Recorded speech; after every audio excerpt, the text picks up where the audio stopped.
Salvatore. Salvatore, beautiful experience. But the purpose was to bring you closer to the truth. What you've experienced is a privilege, but also a great responsibility. Because after that, if you let go, they'll tear you apart.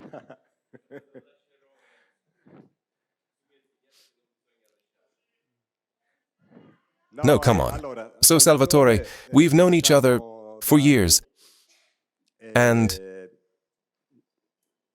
he told me about his experience, a very beautiful one, that he had with the beings. He wanted my comment. He wanted, well, a comment. And the experience, like all experiences. Hello, Leonard. Hi, guys. All the experiences connected with these beings have a single purpose, which is to give us the chance to know their science, their project, to be part of a future that they are preparing. They have no other purpose. They don't come here to feed our egos, you know, like I've seen aliens. They don't come for invasion. Obviously, they come to give us a new vision of life. Because the prophecy speaks of a new kingdom. But the new kingdom can never exist unless the Homo Novus, the new man, comes first. And in a time like this, where civil society shares the exact same goals, desires, purposes as the rich, there can never be a revolution, because by its very nature, revolution means transformation. Yet the old man cannot expect another old man to bring it about. So, it's an absolute illusion to think that someone, Bill Gates, Maloney, anyone, could give us a different future, because they all belong to the old world. Today, there is none. In our world, no philosophy, no knowledge capable of reforming humanity, because all of humanity has convinced itself that the goals and purposes of life are success, pleasure, money, career, and so on. And so, what we need is a cultural renewal, because even human revolutions have always arisen from a new political or social vision. Yet they all failed, because the new vision, held by some, was still conceived by old men. So, there is a dream to pursue, to bring to life. But in the end, the old man, even when revolutionary, still acts by the same patterns. And so, all the revolutions we've known have failed. In the end, we, the people, always end up under the yoke of power. Why is that? Because we, the people, cannot change our state, which is not a social one, but a personal one. I often hear people say, well, that's just how society is, but it doesn't exist. Hello, Win. But it doesn't exist, you and society. You are part of it. So, if I don't change myself, no one else will ever change me. Society is made of individuals, each with a name and surname. I see many people here. Maybe, how many are there? 400. More or less 400 people, plus these, 450. This number, 450, is not a single whole. It's a sum in which each person, each unit, is a universe of their own. The life of each one of you is unique, different from that of anyone else. So the crowd, the masses, don't really exist. The masses are simply a group of individuals. So, you can't reform a mass because the specific condition of each human being is unique to them. Therefore, we need a science that can help every human being reform themselves. There's nothing else we must do. The only revolution that has never yet taken place in human societies is the reform of the individual. If the individual changes, society changes automatically. No need for weapons, no need for protests, no need for anything. You must face your enemy, the one you see every morning in the mirror. That's the enemy, the fiercest one, the hardest, the most resistant to change. This knowledge is brought to us by those beings. As an ancient saying goes, know yourself. This problem triggers, like a chain reaction, a whole series of ever-growing consequences, like an avalanche gaining speed, leading to atomic bombs, the genocide in Gaza, the war in Ukraine. They all arise from individual conditions, because a healthy human being, a truly balanced human being, would never work in a weapons factory. A balanced human being would never design a nuclear missile. So the problem begins with the individual, within the family, because our parents were not emancipated people. The unliberated parent is just a child, grown old, who will raise other children that never free themselves, who will grow old too. And together they'll create a monstrous society like ours, where deadly weapons, F-35s, metal beasts that breathe fire, carrying bombs weighing tons, take off to bomb children.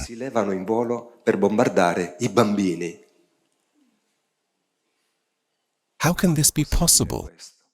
A human being, a pilot. Well, I was ordered to, but I'd refuse those orders. I wouldn't even enlist.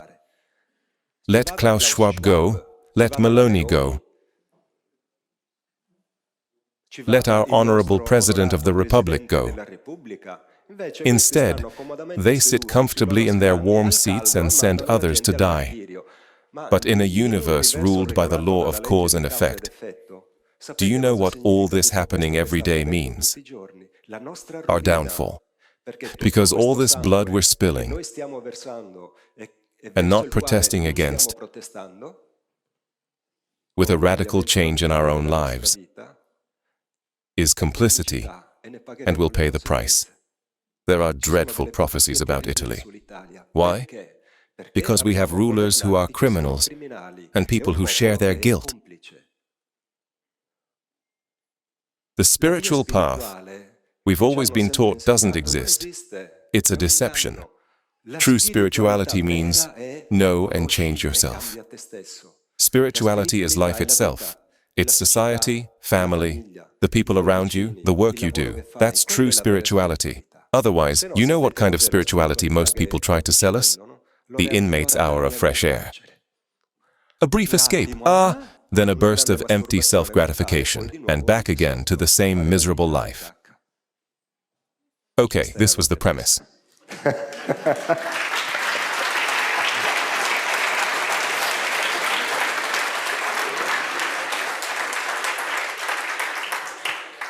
Gli extraterrestri sono nel nostro pianeta. The extraterrestrials are on our planet to give us a chance to become part of a vast, immense alliance of advanced planetary civilizations that live in harmony with the cosmos and truly enjoy it. They have no political systems, no banks, no priests, popes, imams, Khomeinis, none of that. In those societies, every citizen is sacred, equal to any other. The rulers or leaders of those societies are simply wise men, full of love. Can you imagine having presidents or leaders who are wise and full of love? Instead, we're ruled by criminal monsters. People who deserve a bullet in the back for all they've done. Criminals, murderers, but we are their accomplices. So, the extraterrestrials are here to bring us this knowledge. Knowledge is the most precious treasure in the universe. For example, we are all immortal. All of us. We are entities that temporarily inhabit a psychobiophysical vessel to move within a dimension that isn't ours. And this span of time is what we call life and death. Can you realize how tragic it is to be eternal and not know it? Not to know it because Korea said it, but to know it as a scientific fact, which has already been proven, but they won't tell us. They just won't. We believe their lies. Eternal hell. Eternal hell? If that were true, then God would be a beast, a criminal. All-powerful, all-knowing. God creates me, and since He's all-knowing, He already knows. I'll end up in hell. That makes Him a criminal. If the all-powerful, all-knowing creates a child, for we are His children, just to condemn Him for eternity, that's not God. That's a monster. So, they fed us a pile of nonsense as always. We do the work, and they enjoy the fruits of it, living off us.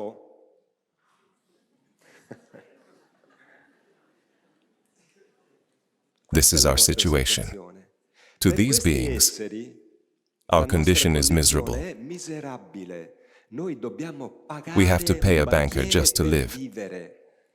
I mean, a child of a divine being of light, must pay a banker just to get pieces of paper. How can anyone submit to such a stupid system? And yet we all do, running like crazy, working jobs we don't even like, just to have those pieces of paper. Without them, we can't live, we die. Because those pieces of paper aren't made by God, they're made by banks. So we are slaves to the banks. How can we accept such a condition? Because we live in a larval state of consciousness. We can't even do 2 plus 2. And I'm not the one saying this, Mario Draghi said it.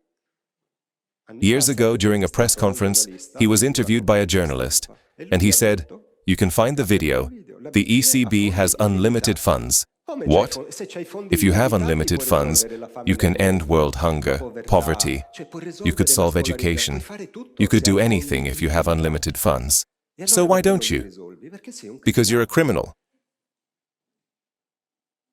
That's the only logical conclusion. If someone tells me, I have unlimited funds, but I'll keep them for myself while you starve, that person is my enemy. So how can I accept that my enemy becomes Prime Minister? Because the advice he gives me is never good. Next door, there's another small room. I went to greet the friends over there. They're not second-class audience, but, well, logistical circumstances, unfortunately. I was sure almost no one would come. I said, no one will show up, but I'm always pessimistic. Because I always assume people have better things to do.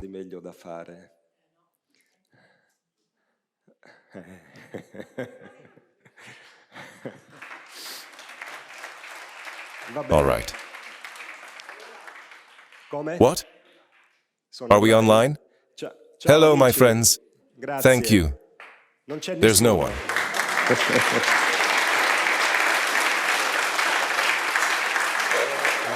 Take a quick pan of the room. Ah, okay, fine. All right. So, today I have some dear friends here, several. There's my personal therapist, the one who fixes all my aches. That's Augusto. Thank you, Augusto and Sonia, for being here. It's a pleasure to have you. Yes, as I was saying, there are dear friends, people who came. There's The one who cracks my back. His name's Augusto. He's over there, with his wife Sonia, a wonderful shiatsu therapist, since what I do takes a lot of energy, and it's not easy. I also need a helping hand. The extraterrestrials do help me, but only to a certain extent. Then they tell me, you always talk about the law of AIC, so get moving. Now, alien interference. History is changing. History is changing. History is changing in two directions. A widening divide between two humanities. One humanity, blindly marching toward a terrifying catastrophe, and a small one that has broken away, moving toward a future so extraordinary, beyond your wildest dreams.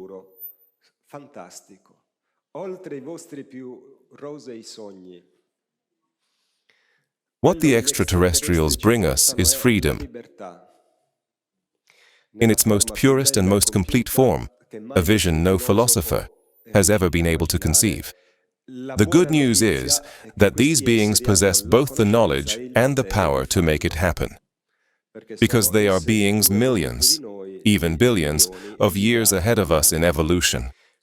So technically, they're human like we are, but in evolutionary terms, on the scale of development, we're like hamsters next to Albert Einstein. We are still at a larval stage of evolution. Worse, we're undergoing a violent evolutionary regression.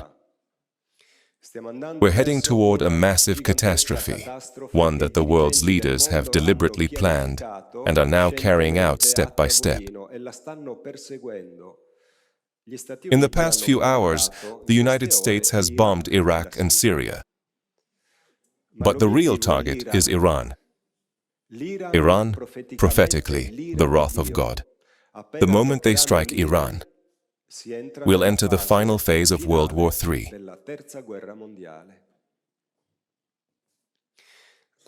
So there's a dark fate ahead, not too far off, because it's already unfolding. Just the other day, Putin said, we've modernized 100% of our naval nuclear arsenal and 95% of the rest. Why does Putin say that? He's speaking to those planning to take him down. What Mr. Putin has been doing since the Maidan Square uprising is preparing for World War III. I knew what is happening in Ukraine would happen. I was a friend, not a close one, but a friend of Giulietto Chiesa. We used to talk sometimes about these things. Giulietto saw it all coming, because no Italian journalist understood the Russian world like he did. The Russians aren't like us. They never act on impulse. They think.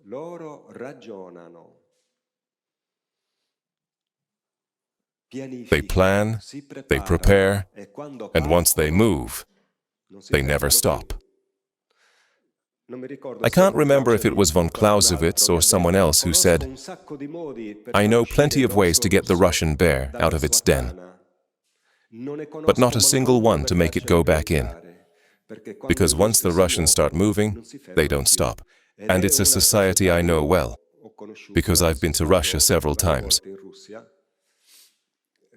The last time I went there to interview Gorbachev, thanks to Giulietto's help, but he got sick and everything fell apart, so we couldn't meet. Russian society is a different world. I had already bought the tickets, so I said, well, let's go anyway.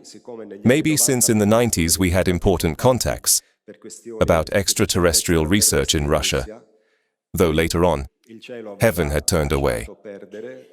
That world I thought maybe we could reconnect. So we called the interpreter who had helped us back then. His name was Valery Kandinsky. No, wait, Kandinsky's name was Leonid. Valery something, I can't recall now. From our hotel room, we called the Russian NASA, and they actually answered. We could speak with cosmonauts, set up meetings. It was another world. Try calling NASA today and see if they answer. A completely different world, a different society. I first went to Russia in the early 90s, and it was total collapse. Communism had just fallen, an economic catastrophe. They were in deep poverty. And yet, you'd get on the trams, on the subway, and everyone had a book. The average cultural level of those people is so high, we don't even come close. What? We have cell phones. It's another world. And here we are facing Russia with our foolish, ego-driven attitude of believing ourselves, the masters of the universe. These people will tear us apart. I can only hope that the extraterrestrials prevent this catastrophe. They could, but they must first get authorization from the supreme leaders, in particular from a certain being named Adonai. You know who Adonai is? Yes. Who said no? Adonai is the father of Christ. Adonai, that's his name, means the Lord. The Lord Adonai, God, is a human being, divine, just as we are, but he is a completed God, while we are deities in the making. We're like Albert Einstein still in kindergarten. Einstein was already Einstein back in kindergarten, but he wasn't yet Einstein. He had to get there. That's what we are. So, in one of his latest messages, he said, "I am here for you, forsaken souls." I'll read you that message later. Why forsaken souls? Because we are his children, yet we live like beggars, slaves to bankers. Can you believe it? Show some dignity, people. Anyway, this process is moving forward, and important things are happening. Things the media either ignore or twist in a deceitful way. Because the news we hear every day comes only from that world speeding toward catastrophe.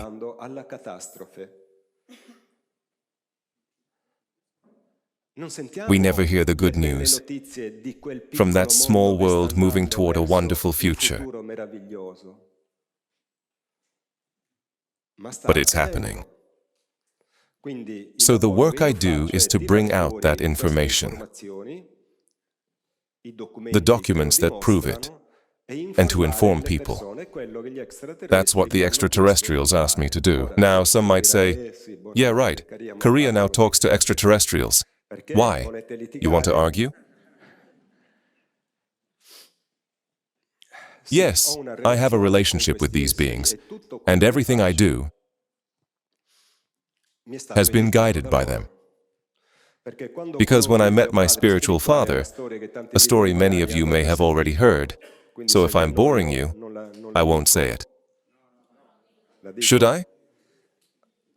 My spiritual father was a great Italian contactee, Eugenio Siragusa. Hello, Ilenia.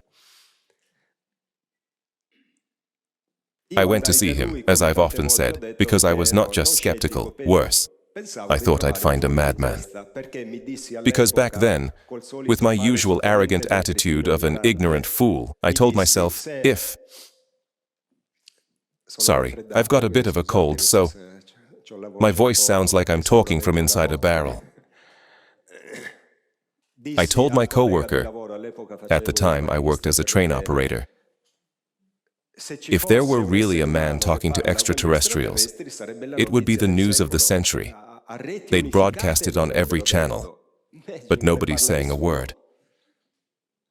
So it seemed strange to me that this was true. And my coworker said, "Look, there are things you don't know." That really irritated me, because the ignorant fool thinks he knows everything, just because he knows 3 things, and his universe ends there. However, since I had experiences with spaceships since childhood, I knew the phenomenon was real. Because when you've seen something, no one needs to convince you. You've seen it. And sometimes, these objects had interacted with me. One evening I was biking with a friend. We were kids. Who remembers the Torpedo? Do you remember the Torpedo? It was an old bike that weighed a ton. Wartime stuff. And there was this old man, poor. In fact, he had the Torpedo and always wore a military overcoat. And he would sometimes work as a sharecropper with my father. He was a very irritable man. If you touched his bike, he'd fly off the handle, so we always stole his bike. And one evening, with my friend Gigi Desi, he had his own bike. I stole the Torpedo. It was dark. And we went for a ride. At some point, something strange began to happen. There were still those old streetlights with the enamel iron shades, blue-rimmed, and all white, with the bulb inside. Do you remember them, Marco? Those streetlights? And something strange happened. As we approached the light, it went out. We passed under it, and it came back on. What's going on? Then we looked up, and there was a spaceship above us. So it was them turning the lights off and on. We played along, riding all the way to the edge of town before heading back because it was dark. With that thing turning lights off and on, and that UFO right above us. So, having had that kind of experience, I went to see Siragusa. You never know, I went to meet the madman. I said to myself, maybe he really is crazy, but if I look him in the eyes, I'll understand better. So I called him. Then there was a situation there. Anyway, we finally met. And to my surprise, I found a wise man. A person who had all the answers to the questions I asked myself. About life, death, the universe, and God. Wonderful. And he explained to me a few things about extraterrestrials. So I thought I'd try asking for contact with them. Because Eugenio told me that they cannot directly interfere in our planetary affairs. But they can carry out certain actions on a narrow boundary. That's the way they operate. You see them, you don't. They're there, they're not. They can't show themselves to all humanity at once, but to deliver their messages, they need human beings who collaborate with them. So when Eugenio explained, you can work with extraterrestrials, wow, amazing. So how do I do that? Now, Eugenio sometimes had such a strong bond with these beings that he would actually arrange meetings with the extraterrestrials. Let's say that 70 or 80% of the time, people ran away. All talk and bravado. But when faced with the real thing, they got scared and ran. Even 2 friends of mine from Oristano asked for a meeting. The UFO arrived, called them. They hid under the bed. True story. So I wanted to ask the extraterrestrials to collaborate. I was ready. Because their project, as Eugenio had explained it to me, was beautiful. And I didn't want it to turn into a sort of favoritism, with Eugenio acting as my go-between. I wanted it to be a relationship between me and them, without Eugenio. So I didn't tell Eugenio anything and asked for contact. in a place in Sardinia called Su Palosu. Su Palosu, which means the place of straw, because it's a beach where the sea currents deposit Posidonia, and it all gathers there. That's why Sardinians call it the place of straw. Since one of my maternal uncles had had a major sighting in that very spot, I thought, maybe they have a base there. That way they won't even have to travel far. They'd step outside for a moment just to give me a little wave. Because in my mind, if they showed themselves, it meant we had made the deal. And it had to be on a date of my own choosing. So one evening I was heading to the beach with a friend from Treviso named Antonio Dalla Pola. He lives in Switzerland now. And I said, maybe I'll ask for contact tonight. So I told Antonio, hey, would you mind if we change our route? And he goes, what do I care? I'm on vacation, got nothing better to do. I said, at the next intersection, turn left. So we went to Su Palosu. And in my head I said, brothers, if you're listening, because Eugenio had told me that with their technology they could read our thoughts. If you're listening, I'm setting the meeting there. I'm heading there now and I'll be waiting for you. I didn't tell Antonio anything. I obviously didn't want to look foolish if nothing happened. So we parked the car. It was a black Golf, the sporty diesel one from the 90s, TDI. I sat on the hood, the headlights pointed toward the sea, Antonio facing me with his back to the water. And then, out of nowhere, this huge, beautiful spaceship appeared. The craziest thing was that it had colors, not all of them, but some, that don't exist here. Different colors. Now you'll ask me, I don't know, they were just other colors. That's all I can say. It had a strange shade, a blend of green, blue, aquamarine, all mixed together, something unreal. But the extraordinary thing was that you could feel the colors inside you. You could see them, but that light blue was also within you. It was astonishing, something I'd never felt before. No one came down from the ship, but they started speaking to me. And so I went through a whole series of things, explanations. They made me experience things in a time span I couldn't define. And so the agreement was made. After that, many things happened, ups and downs.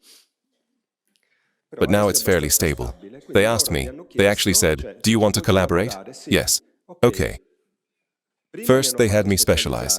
That's how my television career began. They told me, leave the state railways. What do you mean, leave the state railways?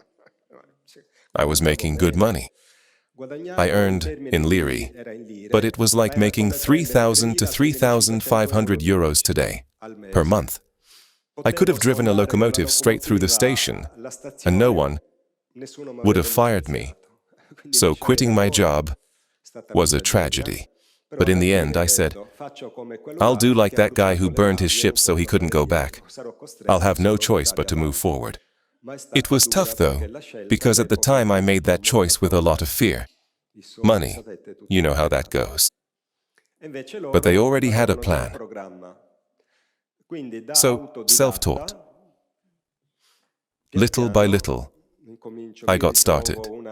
I realized I had a natural gift for writing and research. So I became a documentary filmmaker. I sold a documentary I'd made for home video. I sold the studio we had built. It was acquired by Stargate, the show on La 7, back then hosted by Giacobo. And when Giacobo moved to Rai, he said, keep working for me. So I worked with Rai, although we were still a private studio. For several years I won awards in Italy and abroad.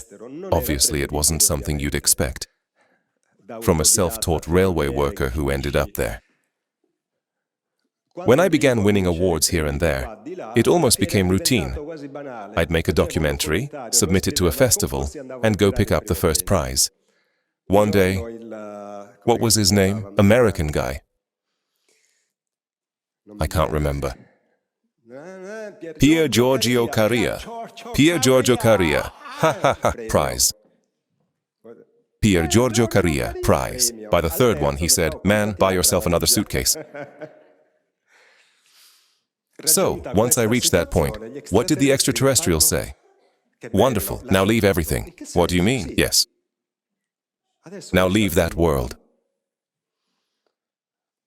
Because you've learned communication. You know how to do it. You've received recognition. Good. Leave it all behind. Step away from television.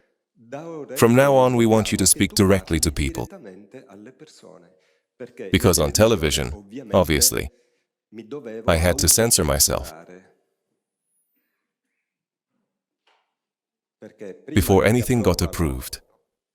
And they gave you the money to make a documentary. You'd send the script. They'd read it. This yes, this no, this one needs to be changed. Then, they'd give approval, send it back, give you the funds, and you'd start production. So, you know how the system works, which means you're not stupid. You don't write a script you already know they'll reject. So, in the end, it's self-censorship. Once I said to Roberto, but a lot of people accuse you of not telling the whole truth, trying to please both sides. And he told me, look, I work here and I've got plenty of enemies. So I have to play it both ways. People need to use their own judgment, do some of the work themselves. I can't do it all. Because if I say everything outright and play the role of truth defender, they'll immediately move me to 3 a.m. when nobody's watching. And I'll have hurt myself and the audience. Instead, by being a bit strategic, I can stay in prime time. That's what he told me. So after all that journey, here I am now, standing before an audience, no longer behind the scenes, or traveling the world because they asked me, speak to the people, and you must tell everything. Oh wow, fantastic, wonderful, I'll tell everything. I'll tell everything. And the first thing, the one most important thing I have to explain is how to begin this process of self-renewal. Not car renewal, hey, that's something else. Self-renewal. So they provide us with an immense reservoir of knowledge. And it's a kind of knowledge that's condensed. This morning a friend read me a sentence and said, "Can you explain it to me? I don't get it." I spoke, I think, for half an hour to explain 2 lines.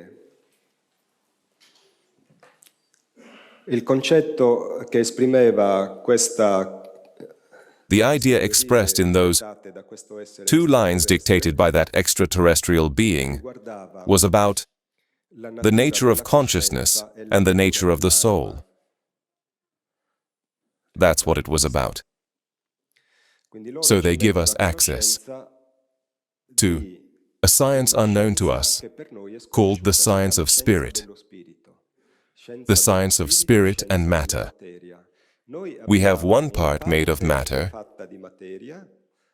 and one part made of dense energy, called the soul, and another part of very high-frequency energy that we call spirit. That's what we are.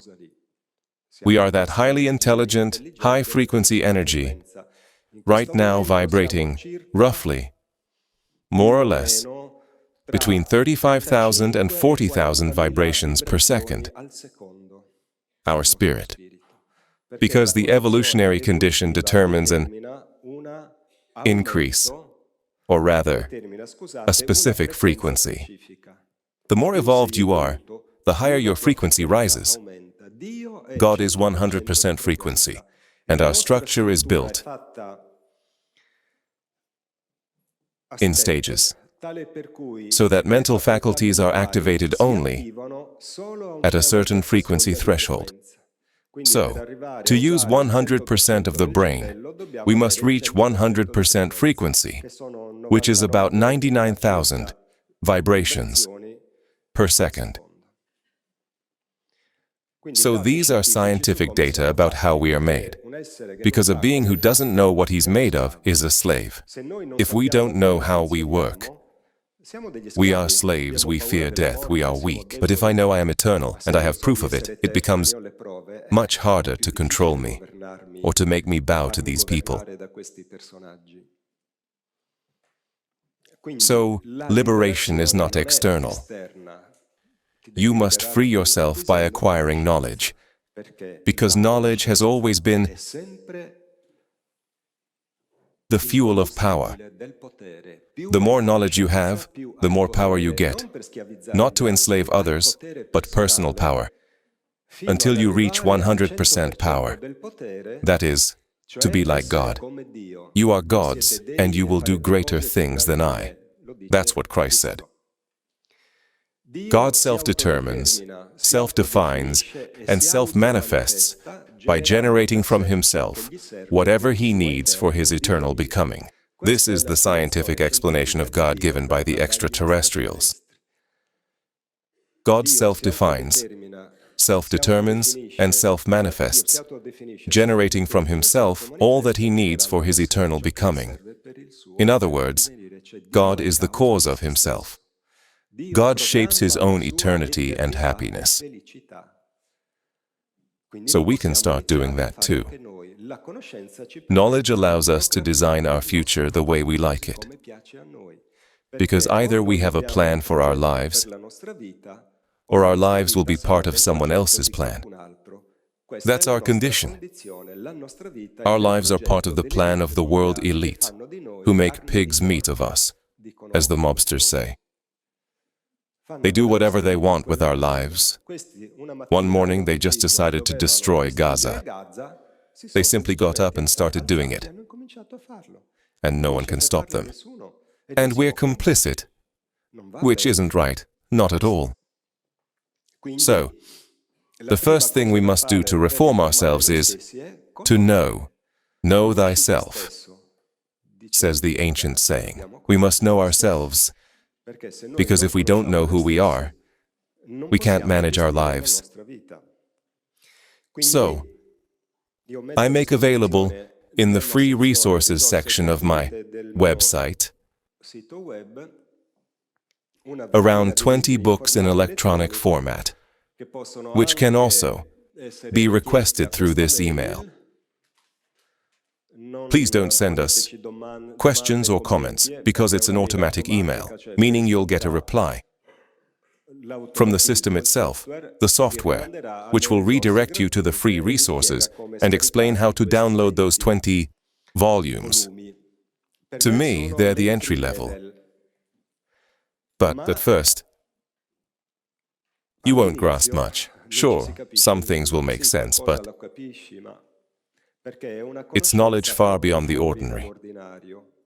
So, our brain, which is a wonderfully designed machine, has its own automatic processes. Neural networks are shaped by the paths our learning takes. So, when we're adults, our neural network is shaped by habits and information acquired throughout life. But the brain isn't a block of cast iron, as some say. Once neurons mature, that's it. It's not true.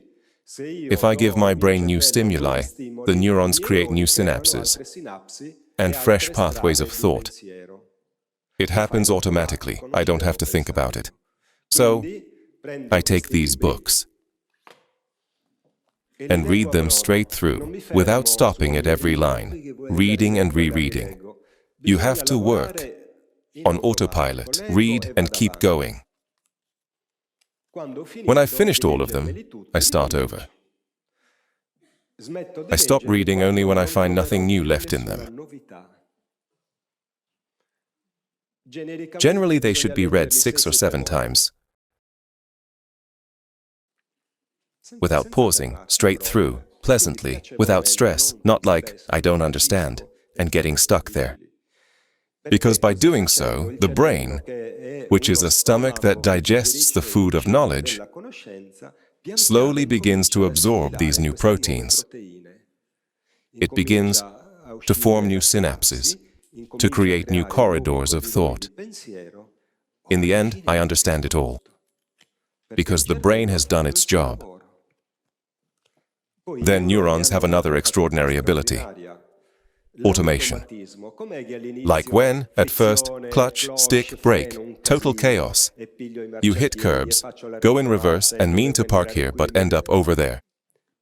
The brain, after trying and trying again, eventually learns. In the end, you set off from Prato, drive to Bolzano.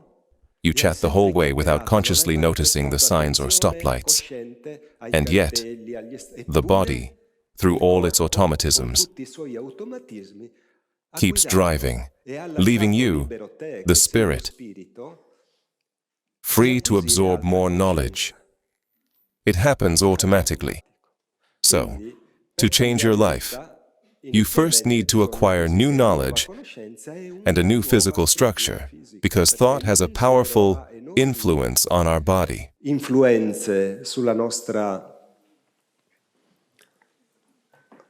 Sul nostro soma. What we think either empowers us or drains our strength. So this knowledge gives us power, meaning we already have it, but we don't know how to use it. It's like someone with a safe full of money, but not knowing the combination, lives as a beggar, even though he's rich. God instilled all this within us, giving it to us, as part of our very nature.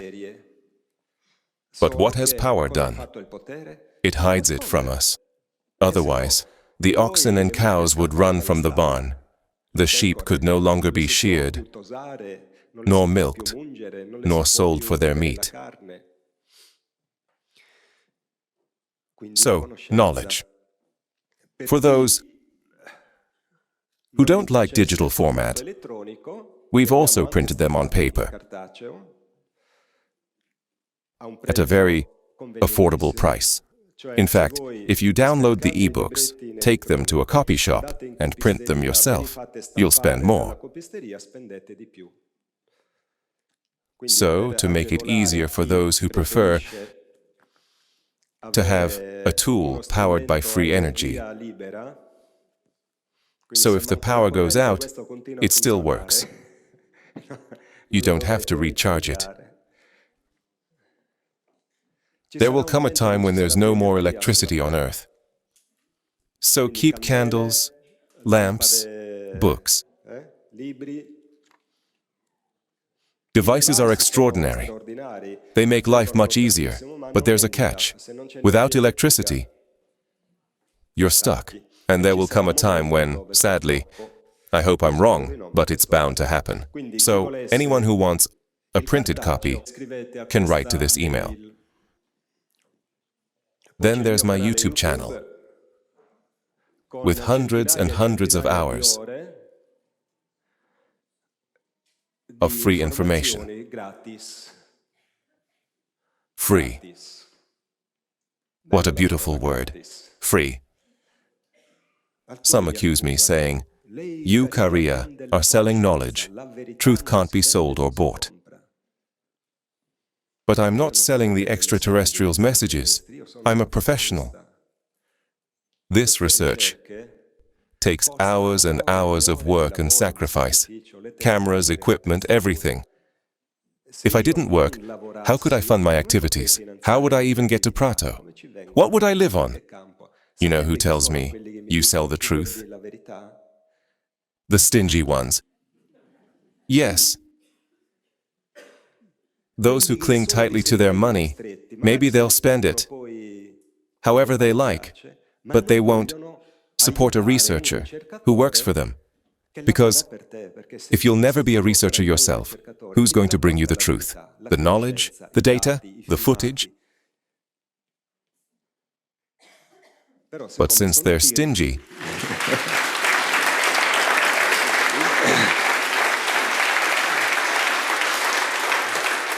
since they're miserly, and they like what I do so much, they want it all for free. They want it all for free. And they cling to some of the messages that Eugenio Siragusa received, the ones about contactees, meaning you must not profit from the truth. But I was working. My documentaries for RAI were paid tens of thousands of euros. Then I tell the stingy ones, do you go to work for free or do you get paid? So how am I supposed to work for free?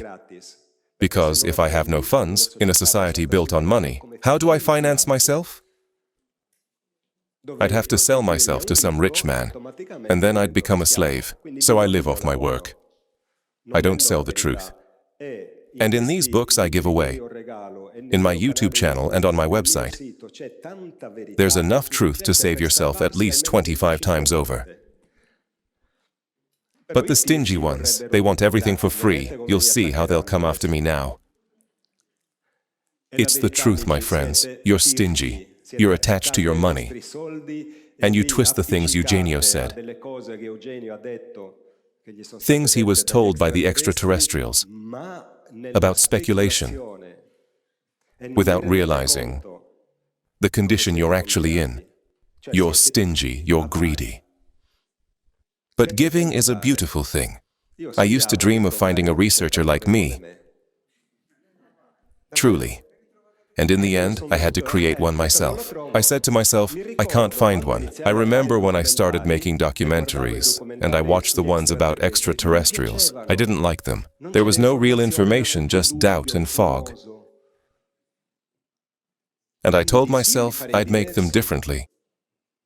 Since no one was making them the way I liked, I said, fine, I'll do it myself. Then there's Giorgio Bongiovanni's website, where he publishes the messages he receives from the extraterrestrial and divine realms. He's a stigmatized man, so Christ and the Virgin Mary speak to him. He also has a YouTube channel, so we truly offer a lot of free content. A whole lot. There are my conferences on my YouTube channel with over 100,000, even 300,000 views. Numbers that actually multiply over time. So this information is spreading even where you wouldn't expect it to. To stay in touch, there's my website. To stay updated on what I do, there's the events section. Then there's my Instagram page, which shares updates, and my Telegram channel, which automatically sends out information about the events I hold around the country. You can also subscribe to a newsletter, another easy way to stay informed. You'll find it by scrolling through the homepage of my website, or by writing to segreteria@piergiorgiocaria.it. My documentaries are now called seminars. So, everything I couldn't say, since an average documentary only lasts about 50 minutes, I can cover in the seminars, which can last for days. For example, the seminar where I explain the crucial and fundamental aspects of karma and reincarnation runs for about 15 days, give or take, in multiple sessions. And there, I say everything. No more self-censorship. To access the seminars, you just go to my website. On the homepage, there's a section called Available Videos. Click on it. A page opens, scroll down. Scrolling means going down. And when you reach the bottom, you'll find a section to click on. Go to Collection. There's an introduction, and from there you reach the page that contains the different topics, which of course belong to various seminars. For example, the conquest of the moon. On March 10th, we'll be back here around Prato for the third part of the series, where I'll present undeniable evidence that the moon is an enormous extraterrestrial base, absolutely overflowing with activity. Because, as Eugenio said, extraterrestrials have been on the moon for 175,000 years.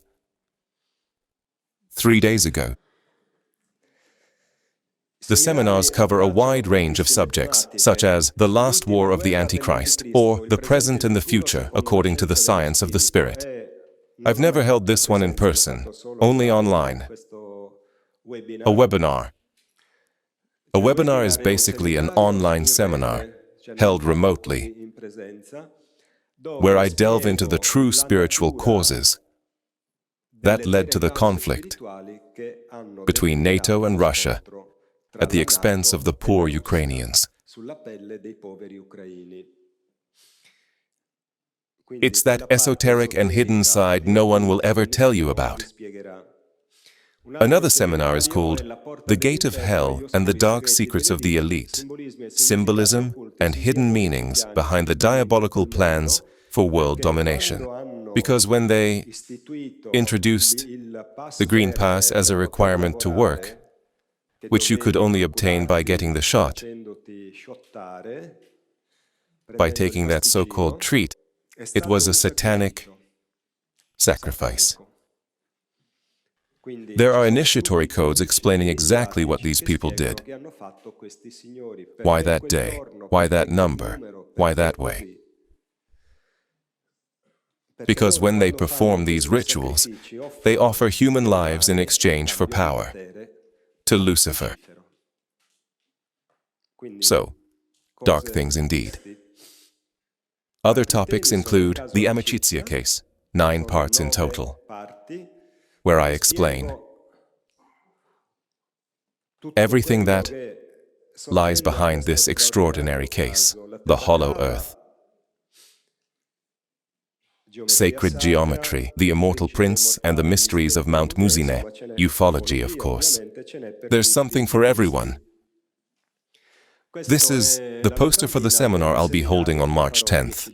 Alien bases on the moon.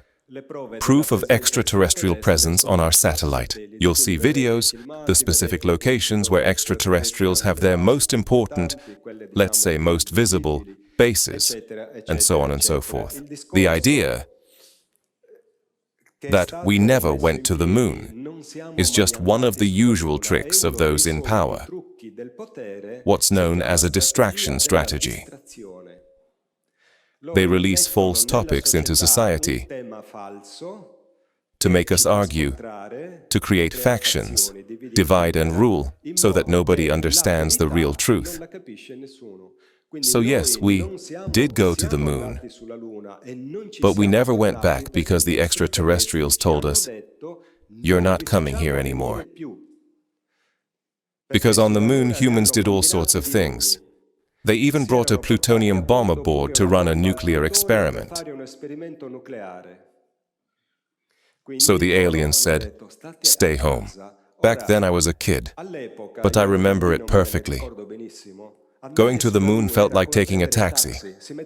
You filled up the tank, took off, and came back. Everything had been tested and worked perfectly. So how do you explain to people that suddenly, you're not going anymore? So you throw in a poisoned meatball and plant doubt. Well, maybe we never went.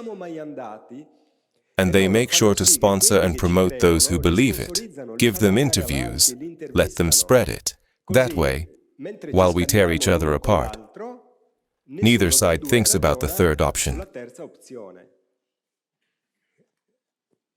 That we don't go back to the moon because we're being kept from doing so by an unbeatable power. The day before yesterday, a remarkable man passed away.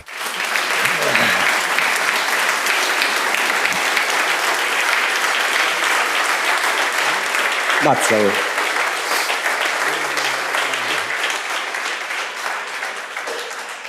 È passato a miglior vita un uomo straordinario, Gaspare de Lama. Gaspare de Lama, one of the last living protagonists of the Amicizia case, at 102 years old.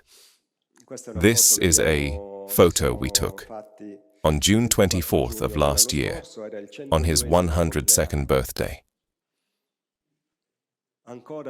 His mind was still as sharp as a pin, perfectly lucid. He passed away simply because his body had exhausted its vital energy. He just went out, like a candle. He wasn't sick. The kind of death we might all wish for.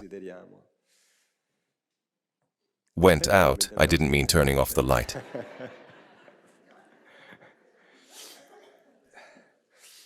Here I'm with Thomas and Fabio, who are right here at the control desk, Gasparone. Here we're chatting with the legendary Red Ronnie, a great guy. I care about him a lot. An amazing person. Here we also have Marina Tonini, Luca Donini, Gio Alberti and others, all friends. This is Mirella Bergamini, Prem, Gaspare's wife, 10 years younger than him. And I could feel that, given his 102 years, of course, but I could feel it would be the last time that we'd see each other. So, goodbye Gaspare. He's freed himself from a body that was no longer working. He had almost completely lost his sight. A truly extraordinary person, a free man. Gaspare de Lama was the most free-spirited person I've ever met. When he got tired of something, he just changed. He was a painter, a musician. He recorded albums with Celentano, with De André, and other famous artists, so he worked at a high level. He was also a tennis instructor. He did all sorts of things. He was a free man, with no attachments. When he got tired of something, he moved on, and his wife always supported and followed him. He also had been a disciple. For a while, they lived in Osho Rajneesh's ashram in Oregon. In fact, his spiritual knowledge didn't come from the Amicizia case, where, in truth, there was very little spirituality, but from his own studies.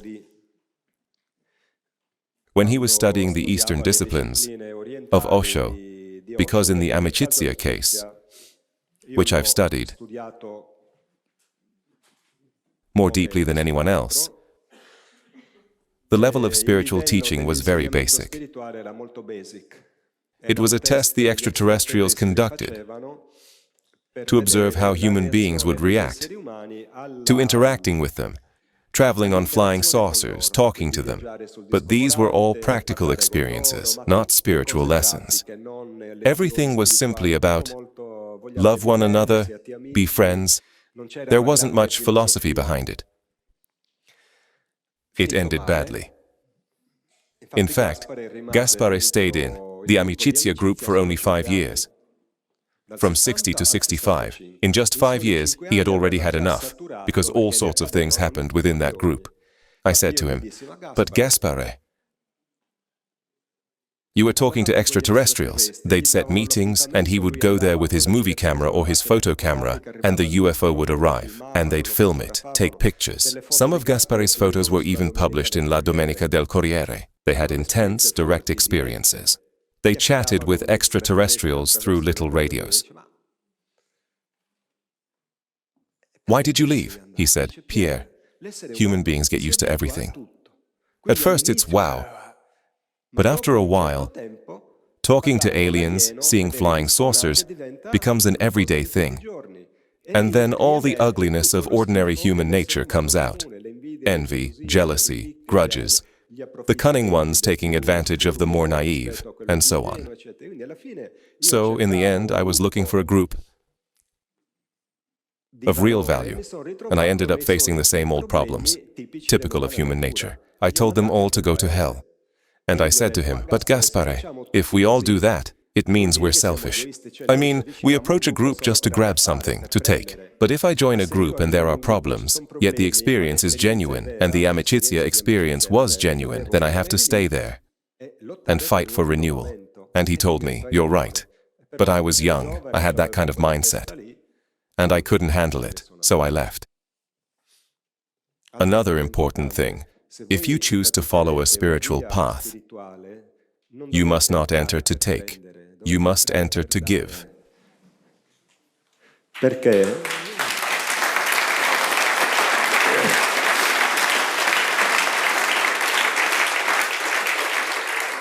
Because the universe works through giving.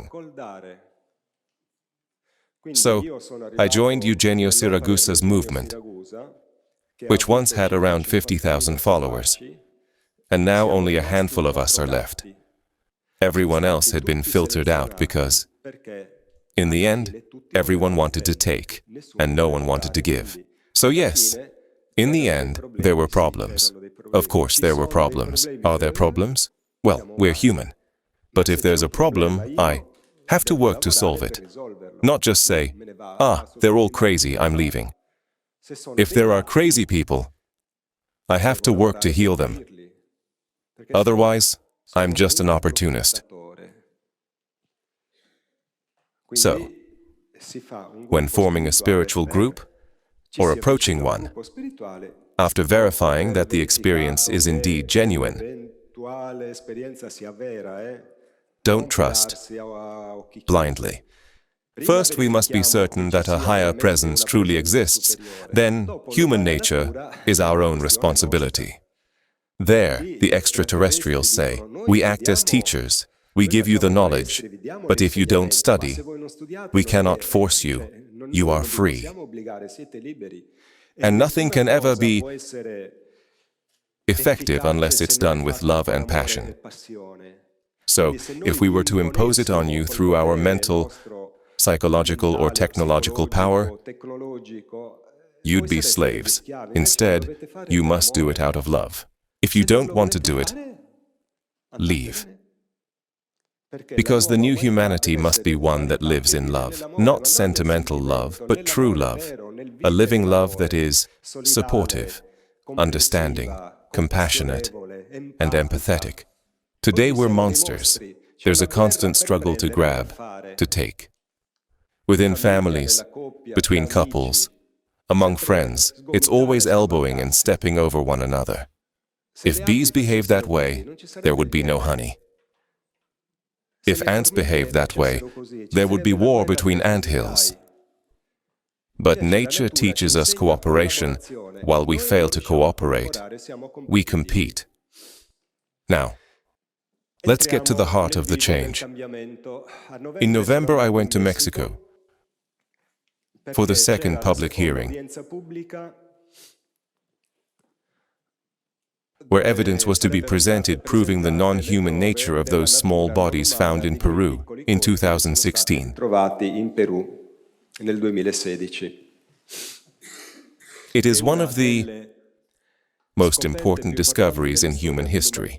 The first time that humans have ever had in their hands the bodies of intelligent beings that are not Homo sapiens. Because these small bodies belong to beings not only intelligent, but according to studies by Professor Celestino Piotti, whom I'll show you later, these beings are at least 3 million years more evolved than we are. They are far more intelligent than us, to the point that, according to this professor, these small beings possess telepathic and telekinetic abilities, which we will only reach in about 3 million years. Their small, slender bodies, with little muscle mass and only 3 fingers, were that way because they did everything through the power of the mind. They didn't need physical strength to move things. So since I had missed the first hearing, I called Mausan, one of the organizers. In fact, in Mexico, they're currently debating a law, which is an amendment to the Mexican Airspace Protection Act. Mausan, who is a friend of this politician, suggested including UFOs in the amendment, because it's a real phenomenon. that often frightens pilots and endangers both them and potential passengers. So Mao Sun said to him, "Since now even the Pentagon has acknowledged it, let's not get overtaken by the Americans. Let's include it too, because the phenomenon is real." He said, "I'll bring you the proof and the witnesses of this event. Then I'll talk about it. I hope we get there." Have you heard of David Grusch? Some have, some haven't, right? He's a former American military officer, a young man who, in June of last year, revealed that the US military has possessed spacecraft and extraterrestrial bodies for decades, and that they are being illegally hidden from the government, from Congress, and from the American people, illegally. It's illegal. It's a crime. It caused a huge uproar, but in the end, Mao Sun, seeing how things were going, said, "They're going to boycott this guy, and the truth will never come out," meaning they'll never let us see the extraterrestrials. So he thought, as they say in the March region, "I'll show them the aliens myself," because he had discovered that 2 of those bodies were in Mexico. So, during this public hearing at the Mexican Chamber of Deputies in September, Mao Sun presented the bodies. He didn't just say, "There's a phenomenon," he said, "We have the bodies. The Pentagon might keep them hidden, but I'll show them to you." It caused a storm. He was violently attacked at an international level.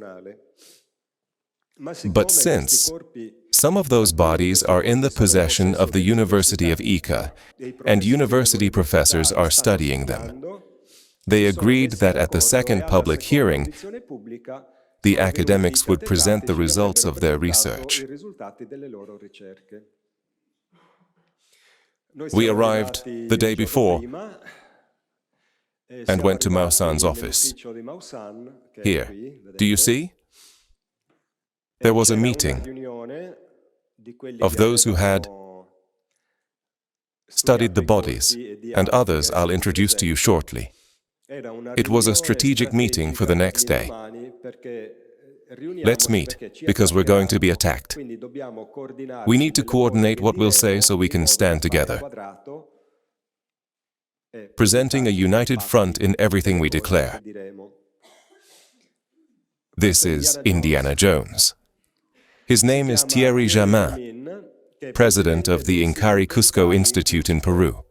He's a Frenchman, passionate about archaeology, a real Indiana Jones, who left France and has been living in Peru for 20 years, carrying out archaeological research.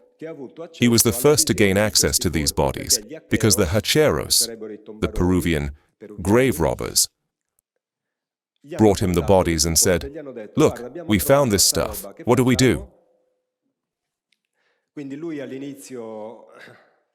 At first, he started a crowdfunding campaign to raise funds and start the research, but in the end it was too big for him to handle alone. So they brought in Mao Sun and a team of international scientists, Americans, Russians, Mexicans, South Americans, to study these bodies, which are the bodies of intelligent beings and do not belong to Homo sapiens. We finally have another intelligent species. The proof that intelligent life different from ours exists in the universe. So, it's a discovery that changes history, meaning that everything we've been told has been a bunch of lies. This is Daniel Mendoza Vizarreta. He is a medical radiologist, an excellent one, and one of those who studied the bodies. This is the legal consultant, Attorney Rafael Arcangel Berrocal Ramos, who is, in fact, the legal advisor providing strategies, because this is a major issue. It's a direct clash with power. This is Erwin Zuniga, a plastic surgeon, one of those from the University of Ica who extracted samples from these bodies for analysis. Per fare le analisi da questi corpi. Questo è suo padre, This is his father, Roger Zuniga Aviles, who is the director of the research group at the University of Ica. So, these are people of high scientific standing. This is Edgar Martin Hernandez, right here, a scientist at the University of Ica. This is Celestino Adolfo Piotti, a doctor of medicine and surgery, founder of the branch of anthropological medical physics in the Republic of Argentina.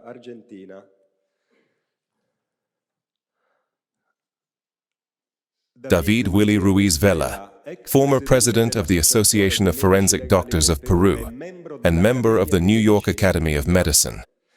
So they weren't a bunch of idiots. Besides, I adore him because he's so funny. We had such a great time with David. And so there was this meeting. We were there, listening. The one whose head you can see is Edward Valenzuela, who is a lawyer and Indiana Jones's right-hand man. And this is a moment when I'm chatting with Maussan.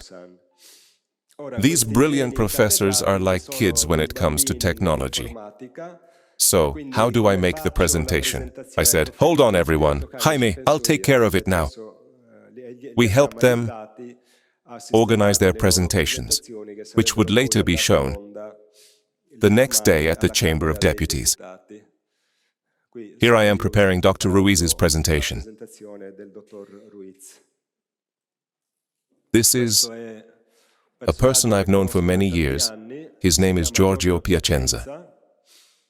He's an American of Italian descent who lives off his wealth because he's rich.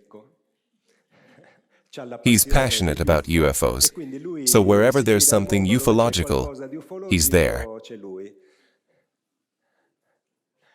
This is Dr. Benitez.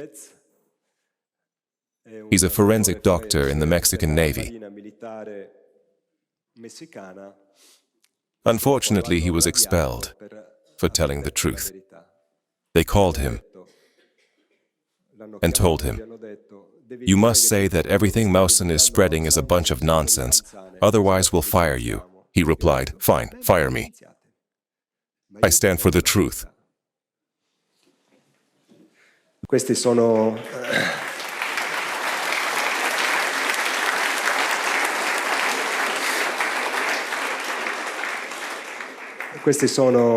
gli studi di Maussan.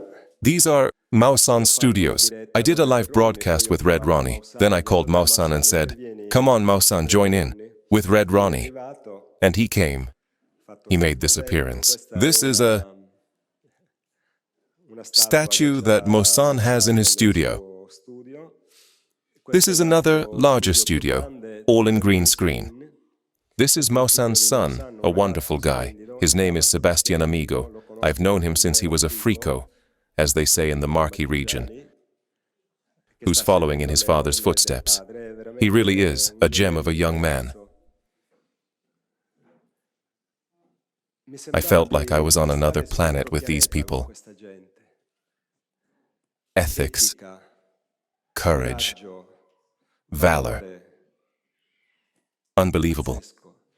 And yet, they're not part of any spiritual groups. It's just their natural way of living as human beings. In the end, I joined in too. Here, that's how it works, you see? He's got a super modern setup that uses a green screen to create the virtual studio. The guys too, Piero and Fabio, joined in. This is Maussan. Here I'm talking with the professors. I'm talking about extraterrestrials. They were listening to me. Then we went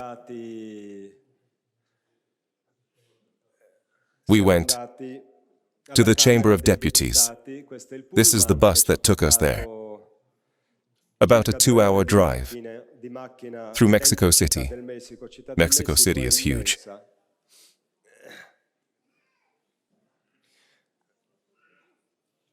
This is right before entering.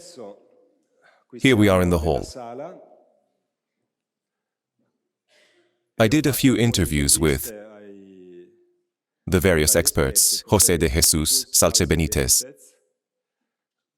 Sebastián Amigo, Professor Zúñiga. I also interviewed the politician. I think I was the only one that day who managed to interview Deputy Sergio Gutiérrez Luna. Then Maussan took a picture of us and even posted it online. This is, let's say, the official poster, if we want to call it that. Second public hearing for the regulation of unidentified anomalous aerial phenomena in Mexico. Deputy Sergio Gutiérrez Luna. This is the moment of the discussion, the audience present. We were the only Westerners. Our crew was the only Western crew present at the event. This is Professor Piotti, Roger Zúñiga, Hernandez, Irvin Zúñiga, a genetic scientist who presented the results of the DNA tests on these beings. Our DNA is closer to that of bacteria than to these beings, meaning they're something entirely different. An American professor named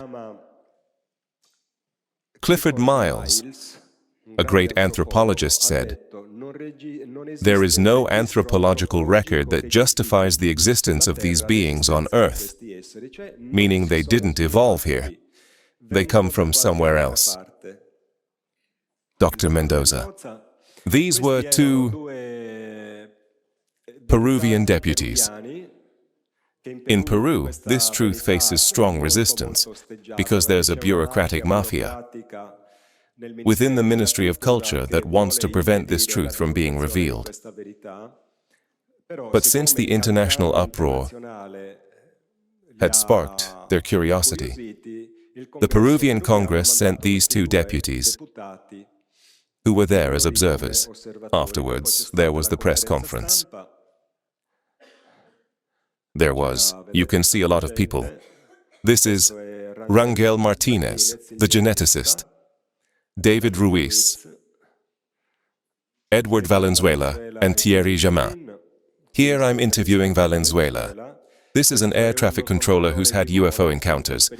He actually saw them on the radar screens Jesus Ángel Guevara Madrigal. It feels like being on another planet because all these people, professionals, speak openly about this topic. Here are some of the findings on these bodies. See, not only are they different from us, they're oviparous. They're beings that are part human, part reptile. But their reproduction takes place through eggs. This one is a female, named Josefina. She has a metallic implant on her chest. Under the skin,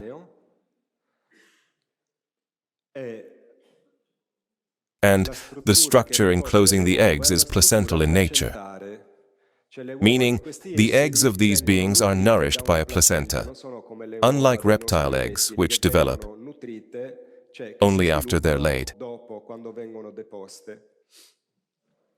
In this image, you can clearly see all the attachments that make up the placenta feeding the eggs of the pregnant females. Here they scraped off the layer of diatomaceous dust covering them. See, they have skin. This is a histological exam, similar to that of snakes, that is, reptilian skin. These are the X-rays, see? They have a structure where the ribcage doesn't have slanted ribs like ours, but instead forms a compact, bony shell that protects the internal organs.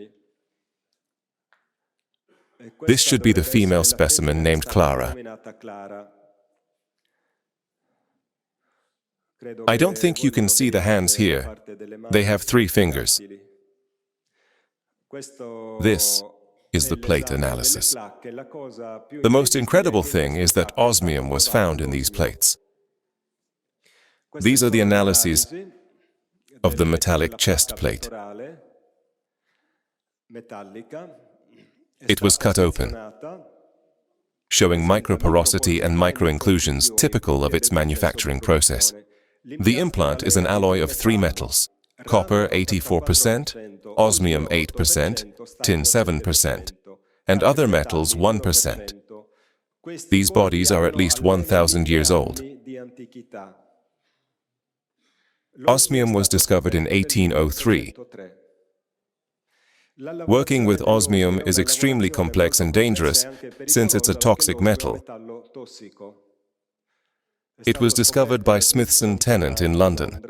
It's a transition metal of the platinum group, very hard, bluish-gray or blue-black in color, and it's used in certain alloys with platinum and iridium. Osmium has no known biological role. It's highly toxic and can cause damage to the lungs, kidneys, skin, and eyes. Yet these implants containing osmium are biocompatible. Who could have created a biocompatible osmium implant 1,000 years ago? In fact, as you can see, when the plate was extracted from the chest of the specimen, the skin and flesh had fused with the implant, just as it happens with our modern dental implants, which are biocompatible and made of inert metals, so the body integrates them. So, 1,000 years ago, these beings had technical knowledge advanced enough to create devices that we still can't reproduce today. Furthermore, the plate is actually made of 2 layers, and between the 2 layers there's a sort of circuit. Now, the plate is about this big, because the little beings are about this tall. Who could have made such detailed work?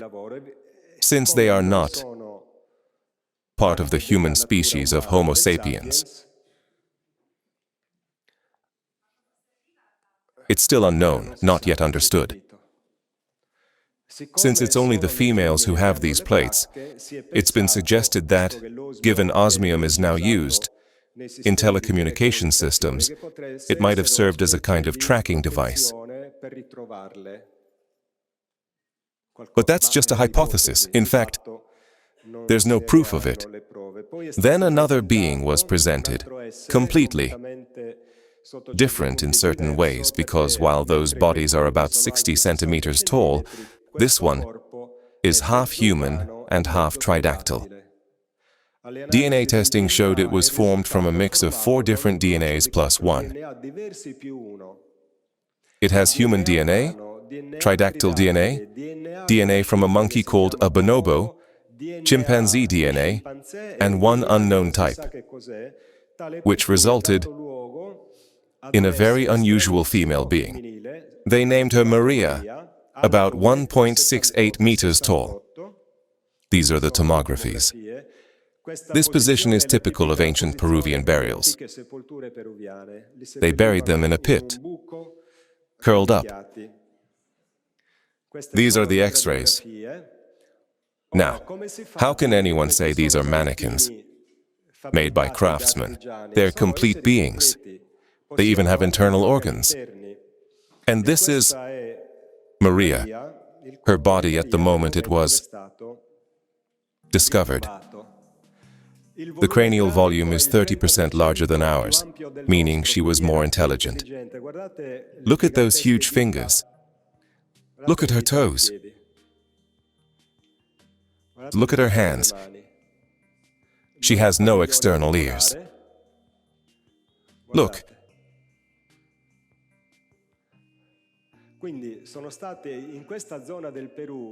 So, in this region of Peru, there were entities capable of carrying out biological experiments of this kind. Keep in mind that we've only managed to hybridize 2 different DNAs. This one has 5, and it's almost 1,700 years old. Then another hybrid was found, an 8-month-old fetus. They named it Wawita, which in Quechua, the Peruvian language, means child. half human and half tridactyl, with an abnormally large cranial volume. Then another bizarre being was presented. So, it's a place where you really can't grasp what was going on. They called it Suyai, which in Quechua means hope.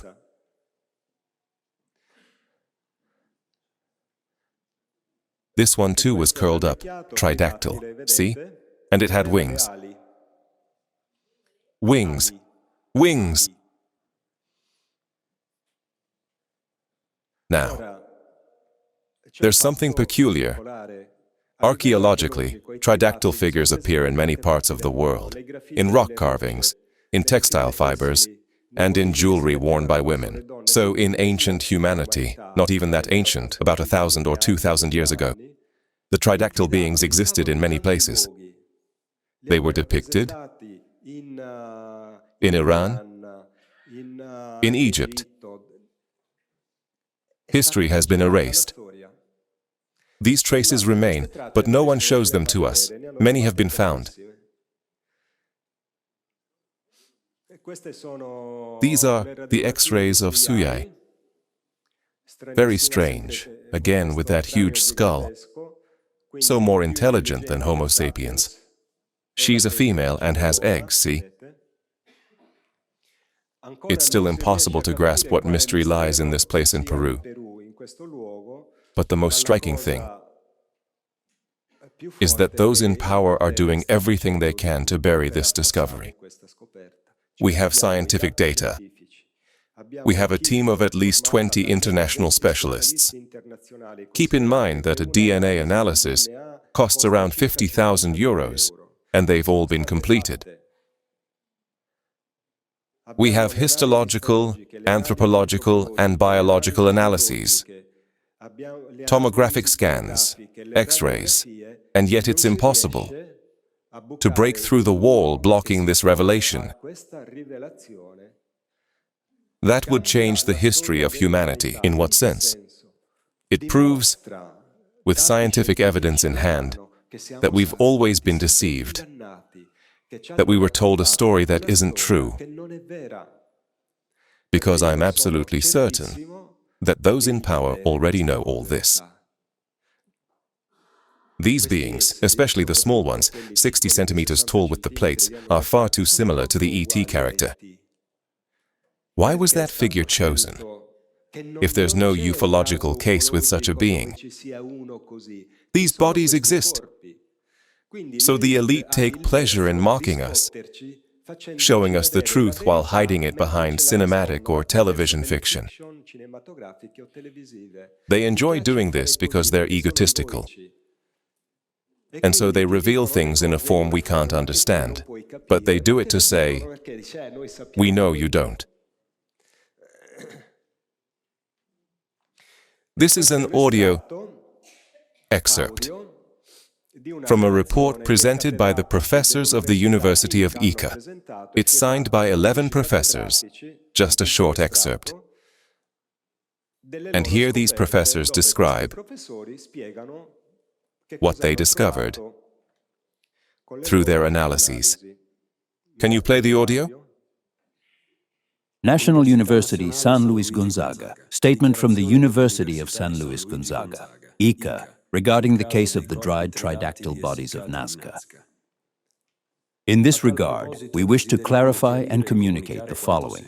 On August 1st, 2019, the National University San Luis Gonzaga, UNSLG of Ica in Peru, received 4 desiccated bodies with both human and reptilian characteristics. The largest body, which we call Maria, is similar in size to that of a human being, but with notable anatomical differences, including an elongated skull and the presence of 3 fingers on both hands and feet. Osteological analysis and imaging diagnostics of the extremities show structural harmony and consistency, with no evidence of mutilation of the phalanges. The smaller bodies, about 60 centimeters long, display a morphological and anatomical structure that differs greatly from that of humans. The skin shows morphological and histological features resembling those of reptiles. and both the hands and feet are tridactyl. They also have large skulls, and their skeletal and joint systems in general differ significantly from human anatomy. It is important to emphasize that no rigid or metallic components providing support were found in any of the body joints.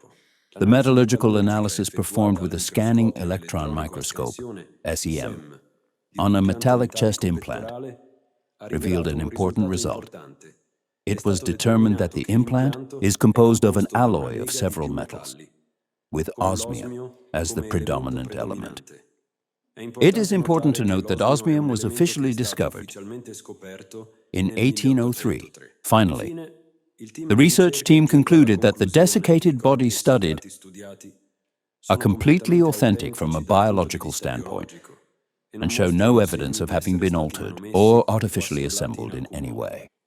Letter signed by 11 professors from the University San Luis Gonzaga of Ica, Peru. Recently, 2 bodies created by a Peruvian craftsman were seized because artisans have already begun replicating these beings to sell them to collectors. I believe it was a setup, because the director of the Ministry of Culture arrived immediately. They were confiscated. There's direct testimony from the craftsman who shipped them. He said, "My cousin made them. Give them back. They're private property. I haven't broken any law. They're handmade creations. I have every right to live as I please. So, if I create fake tridactyl bodies, I'm not committing a crime." Also, because if the Peruvian Ministry of Culture insists they're fake, then fakes aren't a crime, let alone reproducing them. Well, the Ministry of Culture organized a press conference with all the media and showed those mannequins made by the craftsman, whom they publicly accused, saying, "They're all fake, see? They're made with pieces of bone." So there's a real discovery that, with scientific evidence, changes the history of humanity, and they don't want it to come out, because it proves, once again, the deception we've been raised in since childhood. We live in a falsified reality, where true science is attacked and persecuted, because the only science allowed on air, the only one taught, is the one that serves those in power. That's why we don't have free energy, why we lack so many things, because power hides them from us. And we, unfortunately, believe it. I don't mean us here in this room, but things are happening around the world. And history is shifting. So this process is unstoppable. There's a prophecy in which Christ says, "Everything that is hidden under a bushel will be brought to light. What was once whispered in the dark, you will proclaim from the rooftops." On the rooftops there are antennas. Obviously, Jesus 2000 years ago couldn't have said, "From television antennas." But that's exactly what's happening. We're being shown a false reality by the media, made only of negative news, because they need to distort our spirit and drag it toward fear, hatred, division, taking sides. I support Palestine, I hate Israel. I support Israel, I hate Palestine. We shouldn't hate either Israel or Palestine, because there are good people in Israel and good people in Palestine. There are bad people in Israel and bad people in Palestine. We must learn to discern good from evil. We shouldn't be against an ideology or an ethnicity. We must stand against hatred. Reject hatred. Reject division. We must fight for peace. We should have compassion for the Israeli people who are deceived and for the Palestinian people. We are the humanity of Earth. Extraterrestrials don't see us as Americans, Italians, or Israelis. They see us as Earthlings. We are one family. We breathe the same air. We drink the same water. The water we drink today will someday fall as rain in the United States, and they'll drink it there. Is it really that hard to understand? No. Tanks, bombs.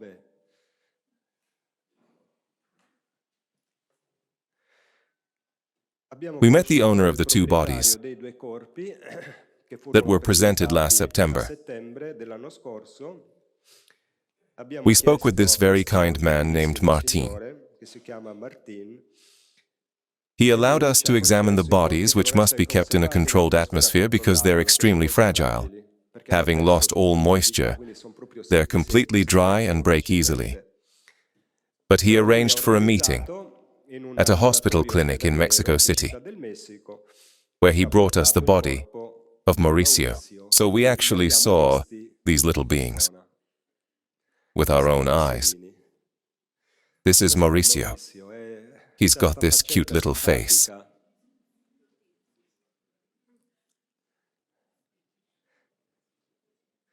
Look at the skull.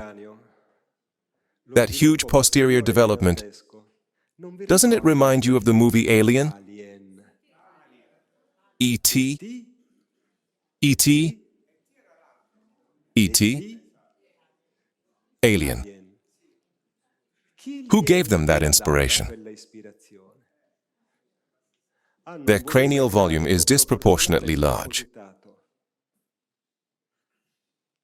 So these are beings far more evolved than we are. Piotr said, I don't know what they are, but to me, it feels as if a future human, after undergoing a massive mutation, had somehow traveled back into the past. That is, I see them as beings from the future who have come back to the past. But I, personally, see them as beings that come from entirely different places. This is Mauricio. The white powder covering them is diatomaceous dust, which has extraordinary preservative, fungicidal, and bactericidal properties, thanks to which these beings, unlike mummies, still have all their internal organs, even their brains. So they have their brains, hearts, lungs, everything inside. They're completely intact beings. You can see that some of the fingers broke because, as I explained, they're extremely fragile. This is Mauricio. From Mexico City, we went to visit Mr. Juanito Juan. You've heard of him, right? This was the moment we arrived at the airport. He came to pick us up with his car, and we always traveled with him, because Tamaulipas is a narco-controlled state, so it's very dangerous to move around. From time to time, someone gets killed in clashes between rival groups. So he said, if they see foreigners, they might get ideas, maybe even steal your equipment. Better if we stick together. So we brought just the bare minimum to get the job done. Here I'm in the car with him. Of course, there were 3 of us with all our luggage. So poor Tommy was squashed in the back, stuck between the bags. I recorded a long interview. Juanito Juan, and we did. I'll show you again. Maybe you've already seen it. We pulled a little prank. Can I touch you? Hello. Hey, Red. Hey. Where are you, man? At home, Pierre. Good. Listen, just a second, okay? Hey man, can I touch you?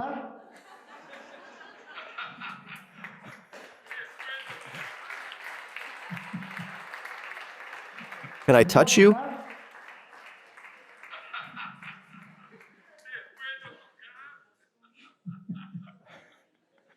How are you? How are you? Good. We're well about to start the interview, and I'm really glad to meet you and say hello. So, Red doesn't speak Spanish, And Juanito doesn't speak Italian.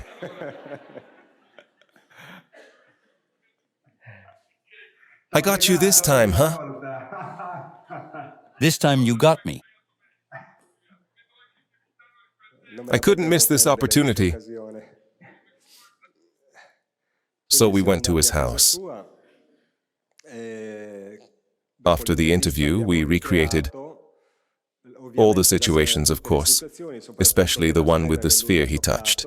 So he told us everything, we filmed it, and now comes the long post-production work. This is the little fish tank, whose water sound can be heard in the sphere video. Here, Juanito is showing me some of his incredible photos. And these are the photos, the 3 photos that made him famous, taken in August 2022. In fact, he's been having experiences since he was a child with the beings. He's also a medium. He communicates with the dead. Right. There's a cemetery just on the other corner. And this is the photo he took, where the flying disc was right in front of his house. So he takes the first shot. Right away, the disc starts moving. He takes the third shot. See? The disc tilts and then shoots away at incredible speed. He, unlike before, when he used to keep these things to himself, this time posted them on Facebook. And those 3 photos quickly spread around the world. So in August 2022, the case of Juanito Juan explodes. The extraterrestrials, have many dormant agents.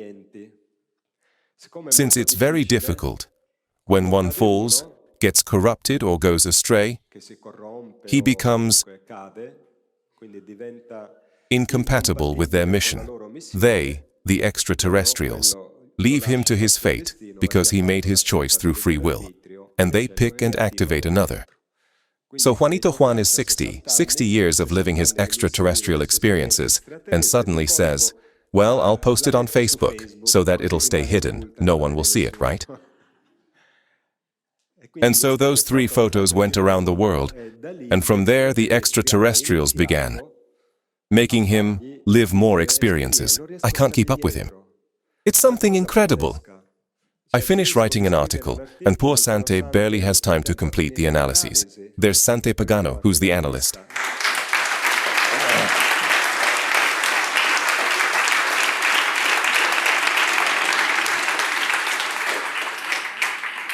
Sante is a golden guy, a computer genius. These programs aren't easy to use. It's non-stop. We can't keep up. So the extraterrestrials activated him and intensified things, because the world situation is extremely serious. So they push for this material to spread, along with the explanations of researchers like me or stigmatized people like Giorgio, to awaken as many consciences as possible, because their goal is to maximize and save as many people as possible.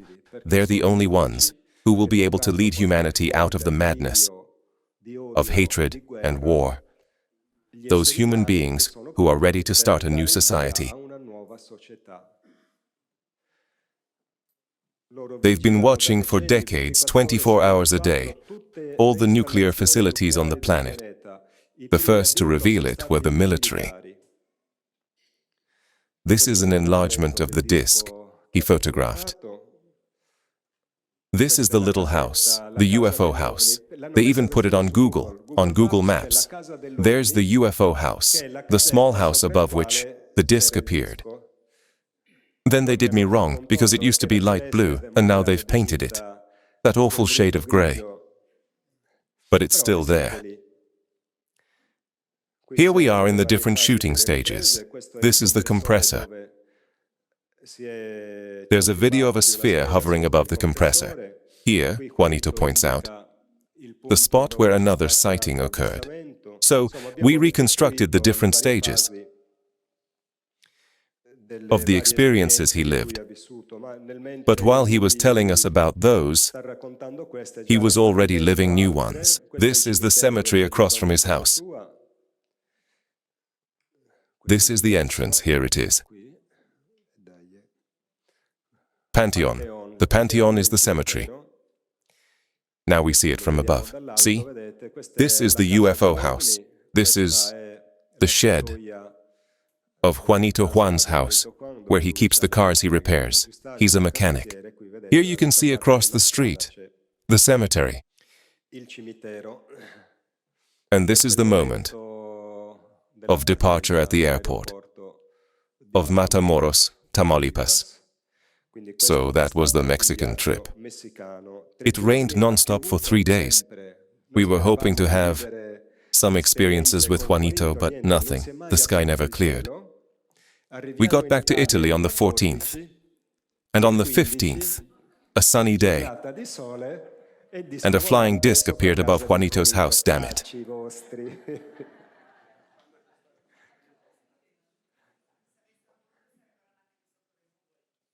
How come? They didn't want to disturb our work. On October 6th, the day before the Hamas attack, Juanito received this message. Total darkness will take power over the skies of all nations. Chaos and destruction will come from yourselves. There will be no place or corner in your world where you can hide or protect yourselves. The fate of humanity is and will be doomed by your own hands. Message received by Juanito Juan on October 6, 2023, the day before the Hamas attack. So it's happening. History is changing, both for the worse and for the better. The choice is ours. The activity and mission of the extraterrestrial fleet, of course, is not limited to Juanito Juan. Important extraterrestrial communication. We are not passive spectators. Our silence is not silence at all. On the contrary, we are carrying out the program that our cosmic masters established long ago. Our presence is now visible to the eyes of millions of people around the world. We had already said that we would show ourselves with our spacecraft across Latin America and in the hot zones of the world where war, hatred, and violence rage, threatening to unleash a nuclear conflict. The United States, Latin America, Mexico, India, the Arab countries, and Europe are not, and will not be, the only territories that have had and will have the joy and opportunity to see and feel our presence. The signs of the times are being fulfilled, and we, angels of yesterday, extraterrestrials of today, are the witnesses of truth, the heralds of the apocalypse, the forerunners of the second coming of the Messiah Jesus Christ into your world. Those who believe that our presence on your planet carries negative traits, with intentions of invasion or domination over your species, are wrong and diabolical. We have told you and repeated many times that we are beings of light, serving the cosmic law and the universal monarch, whom you crucified and tortured, even though with all his love, he offered life, truth, and the universal path to your already rebellious consciences, and to your spirits disobedient to divine commandments. Our message is clear, transparent, and understandable to everyone. Love your neighbor as yourself is our religion. Therefore, every man on earth who fights for life, against war, against tyranny, against false prophets and false Christs, and against the murderers of life, is our brother. So no talk, action. Remember and prepare yourselves. The great contact between us and you will be a balm and a breath of fresh air for the righteous, for those who long for peace, love, and justice in the world. The great contact with all humanity will soon become massive. That is public, and everyone will take part in this event.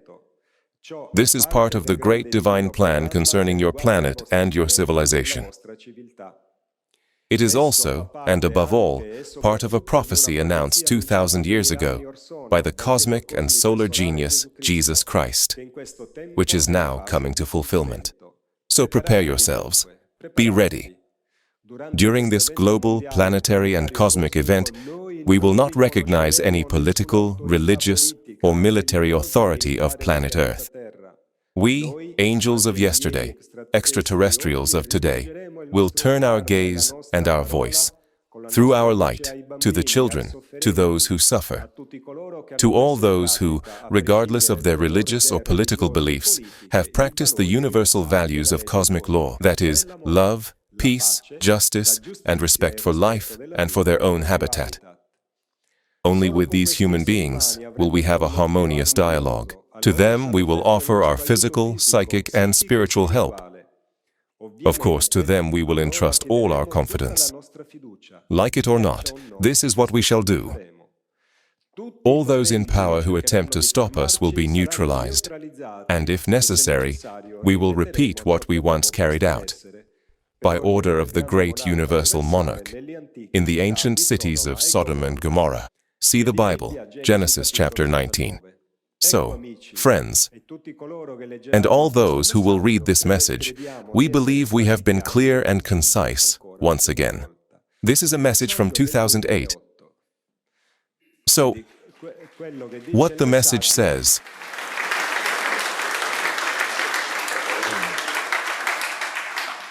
is happening. Juanito Juan is no coincidence, look. The first place mentioned is the Latin American continent in 2008. So they already knew, so it's happening. And it's also happening, just as it says, in the hot regions of the world where there is war. So we have footage like this one. It's not a war zone, but we are in England. A video showing the classic flying extraterrestrial sphere. It's an excerpt. The full video is longer. We'll comment on it together. It's a man who went out for a walk. He was on a trail, a trekking path, and he saw this metallic sphere calmly and cheerfully flying through the sky. It's a windy day, see? The object stops, then moves again. And now it's still. It pauses for a moment, then starts moving again, going back down. So it's an object with its own flight control, not a balloon. You can hear the wind. Now it's still again. So all these manifestations are made to provide solid evidence. Listen to the wind. And the sphere is motionless. You can hear how strong the wind is. And the stronger the wind blows, the steadier the sphere stays, as if saying, see, that's how you know I'm not a balloon. It's about 250 meters away. Wind conditions range from moderate to strong. The sphere, as you can see, remains still.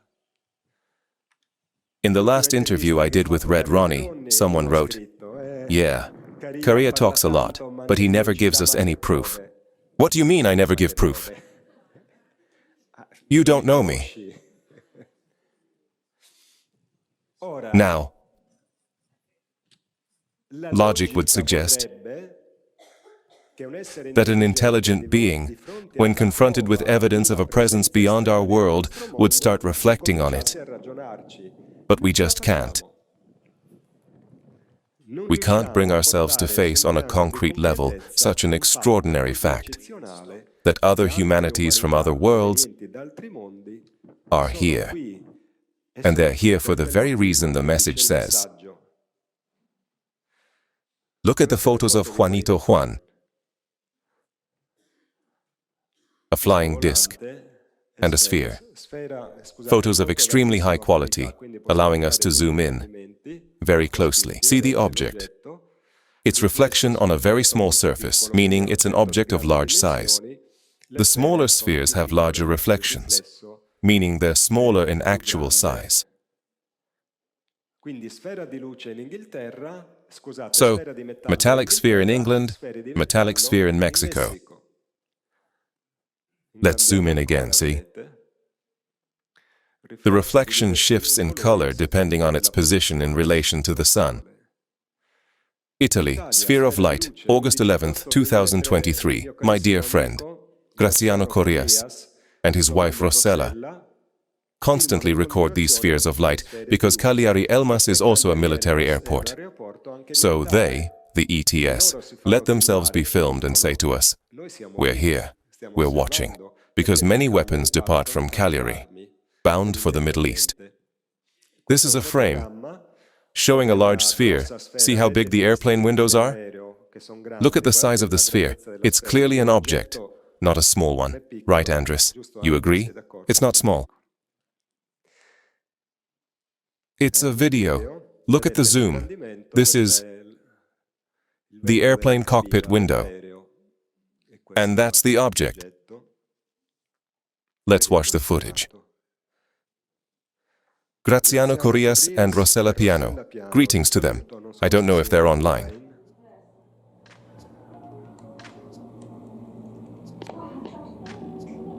Fantastic. Did you see it? Beautiful, absolutely beautiful. Fantastic.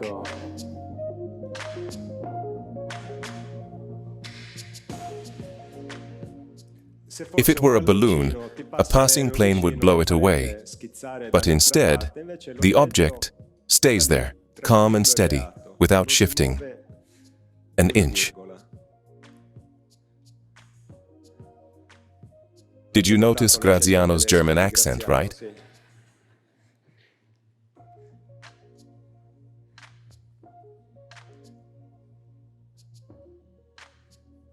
We don't have this kind of technology. We don't have drones like that. This is, in every sense, an extraterrestrial drone. It's not remotely piloted. Graziano was lucky those days, so that on the same day he filmed another one. There's again an airplane. This time the object is a bit farther away, see? But again, a sphere of light in the landing corridor of civilian aircrafts. Let's watch the video.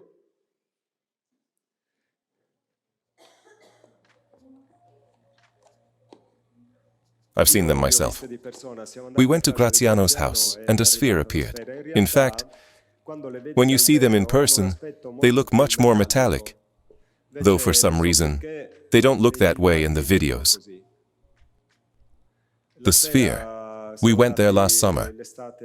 There's the airplane, the sphere. Stays below. Beautiful. The sphere arrived, hovered right above the house for a while, then ascended straight upward.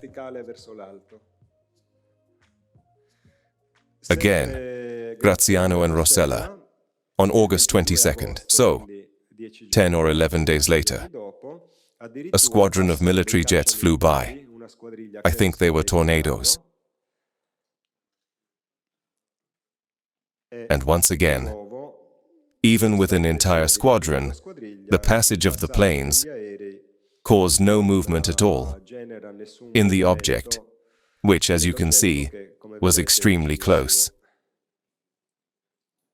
They do it on purpose, of course, to prove they're not weather balloons or anything of that sort.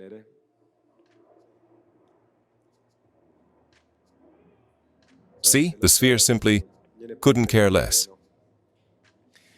Did you see that? Even the fighter jets passed right by it. So, since Cagliari Elmas, as I said, is also a military airport, in fact, there are military planes there. They stay nearby to monitor it. Because it's part of NATO's belligerent system.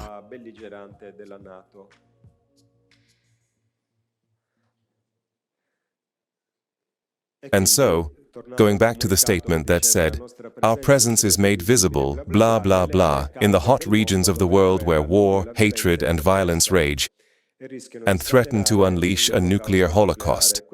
This is a frame that was released in January 2023 by Jeremy Corbell, an American documentary filmmaker and researcher, and it's a still frame from a video shot by a military camera, showing a metallic sphere flying over the city of Mosul, Iraq. The image and the video were captured on April 16, 2016, at 9:47 in the morning. So they serve as evidence that these objects are present in war zones. And of course, this frame comes from the Pentagon. It was given to Corbell, who is somewhat used to distributing this kind of material. Then some researchers ran verifications and found, I'm not sure if through Google Maps, but they found and proved that it really is Mosul. See? The researchers located the same area of Mosul, confirming that the source of the video and the frame is indeed Iraq, a war zone. Another video was released by the Pentagon, this time officially. It's again military footage, dated July 12, 2022. This time they didn't reveal the location. I believe it's still Iraq, but the Pentagon said Middle East and nothing more. And once again, it shows a metallic flying sphere flying over that area. So this proves that extraterrestrials are everywhere. Here's the object, see? This is the pointer, the automatic targeting system of the tracking camera. The camera has motion sensors, so it detects the passage of the object. It starts following it. The object is reflective, made of reflective metal. It changes color, depending on the landscape beneath it. It's flying quite low, since it barely reflects the sky and mostly mirrors the landscape beneath it. See, when it flies over the garden, it turns green. These are some frames I extracted. See here, there's sand, open ground, and the sphere looks brownish. Here it reflects the gray of the asphalt. Here it reflects the color of the soil again. And here it reflects the green of the bushes and trees. Another sphere was accidentally captured by the body cam of a Hamas terrorist. He had the camera mounted on his helmet. And while they were carrying out the attack, entering Israel, firing in all directions, in the sky, there was this object, just hovering there. Now let's watch the video. So this is the object, see?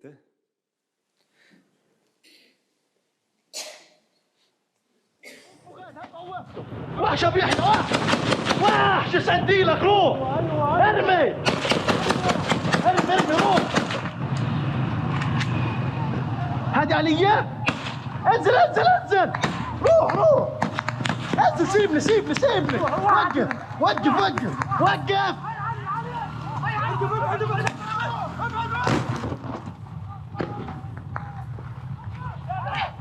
وقف وقف غاد هات قوفته وحش بيحكي وحش سنديلك روح ارمي روح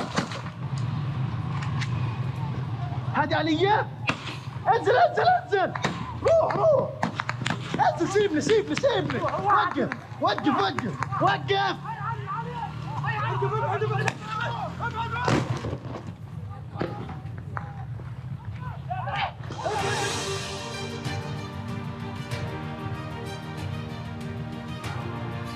That message, then, is true.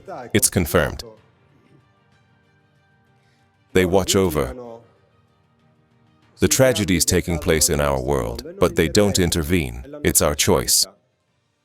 Yet, at the same time, they have a plan they have explained. to permanently change the situation on this planet. The flying spheres that often travel across your skies, photographed and sighted by ordinary people, or filmed by military bases in both the West and the East, are highly sophisticated objects, created and used by us for peaceful purposes and absolutely essential to our mission on your planet. These small spacecraft, the spheres themselves, are equipped with a psychic software brain, meaning they have the ability to think like an advanced human mind from our Confederation. They don't have an individual spirit, but they possess programs beyond your imagination. They can, for example, create holograms, materialize from another dimension spacecraft or vehicles of our Confederation. They act as portals. There are videos where this can be seen. They can record the thoughts of hundreds, even thousands of people. In fact, when Eugenio told me this, I thought, well, then I'll ask for contact. There must be a sphere somewhere that's monitoring me. And it worked. Of the thousands of people moving at that moment within the boundaries of an entire nation, they can serve as a bridge between the pilots of an extraterrestrial spacecraft and human beings who are sensitive to contact with our consciousness. They can do many other things you could not even begin to imagine. Peace. Simaris and the Brotherhood of Adoniesis send you their greetings. Let's look at a few more UFOs photographed by Juanito Juan. High-quality photos. The objects, as you can see, are right here. Let's zoom in. Flying disc plus 2 spheres. Let's zoom in again. Here it is. Another photo, further below. So what here looks like a plate is actually just the perspective. It's the classic flying disc. Here it is. Flying disc and spheres.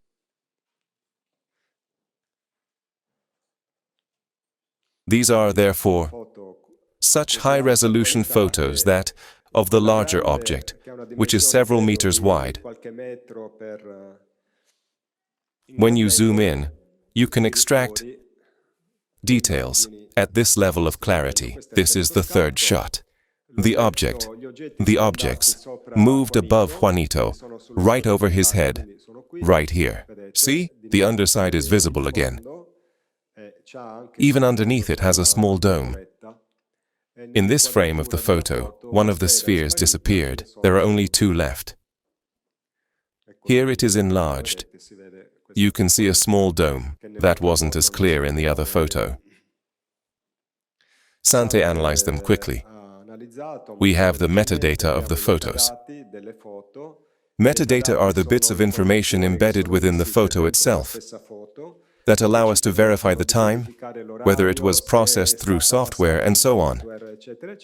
These are absolutely unaltered photos.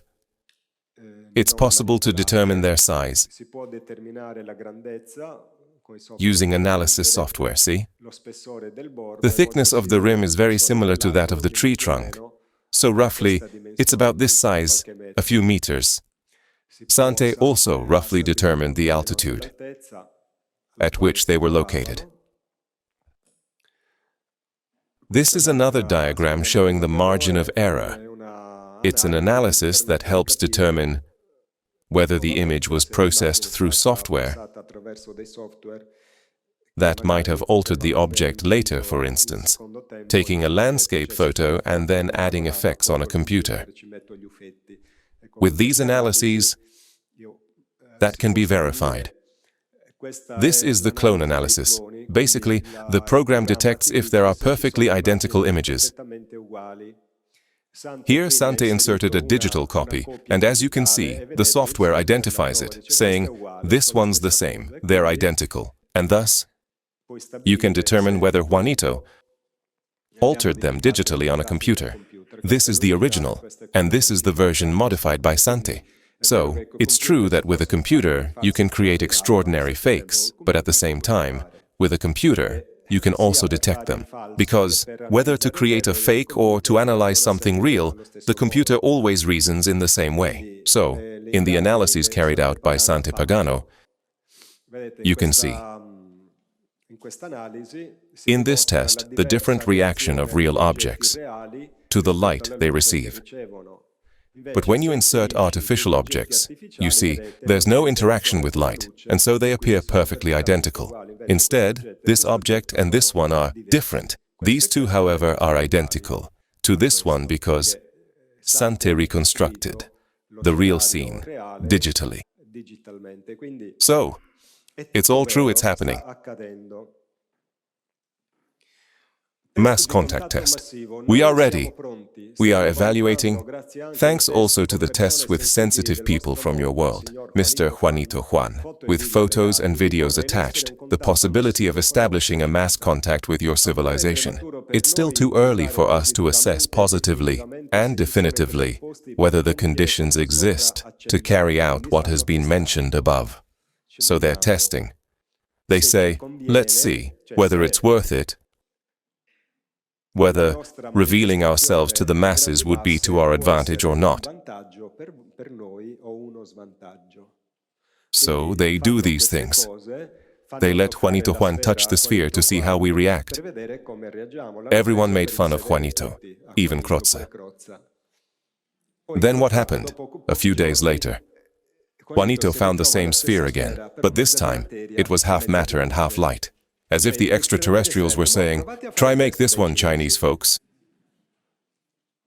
Because all the big scientists said, oh, it's just some cheap trinket Juanito bought at a Chinese market. A Chinese trinket, huh? Then make this one. It depends on you and your reactions. The writer, along with others like him, is ready to explain to billions of people who will witness the contact, who we are, where we come from, and why we have returned to Earth. Soon there will be more videos, even closer, of our spacecraft or spheres that people like Mr. Juanito Juan will share with the public. Prepare yourselves and experience these events with love and harmony. Message from September 5th, 2023.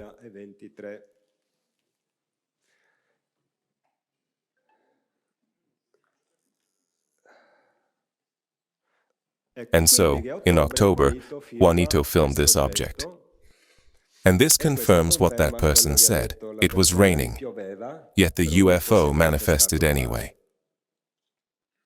And this is Juanito's video. It's a very short clip. Can you give me the audio, guys?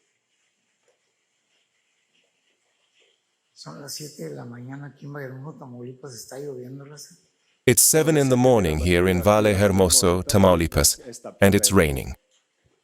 See? He says, it's leaving. So the object is moving away.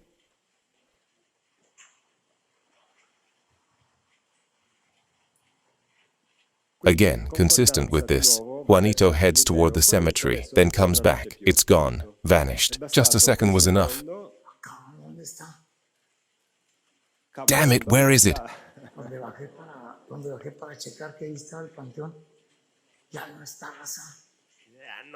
It's gone, damn it.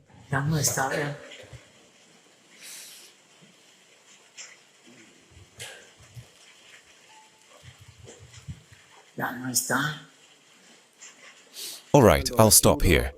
There's so much more I could show you, but time is short, and I'd like to answer some of your questions. This is the photo Juanito took the day after we returned to Italy. We got back on the 14th, and on the 15th, it was a beautiful day, the sun blazing. And Juanito took this stunning photo. The disc is right here. High-quality photo. We can zoom in. A classic flying disc. Let's zoom in again. The photo maintains perfect clarity under magnification because it's a high-resolution image.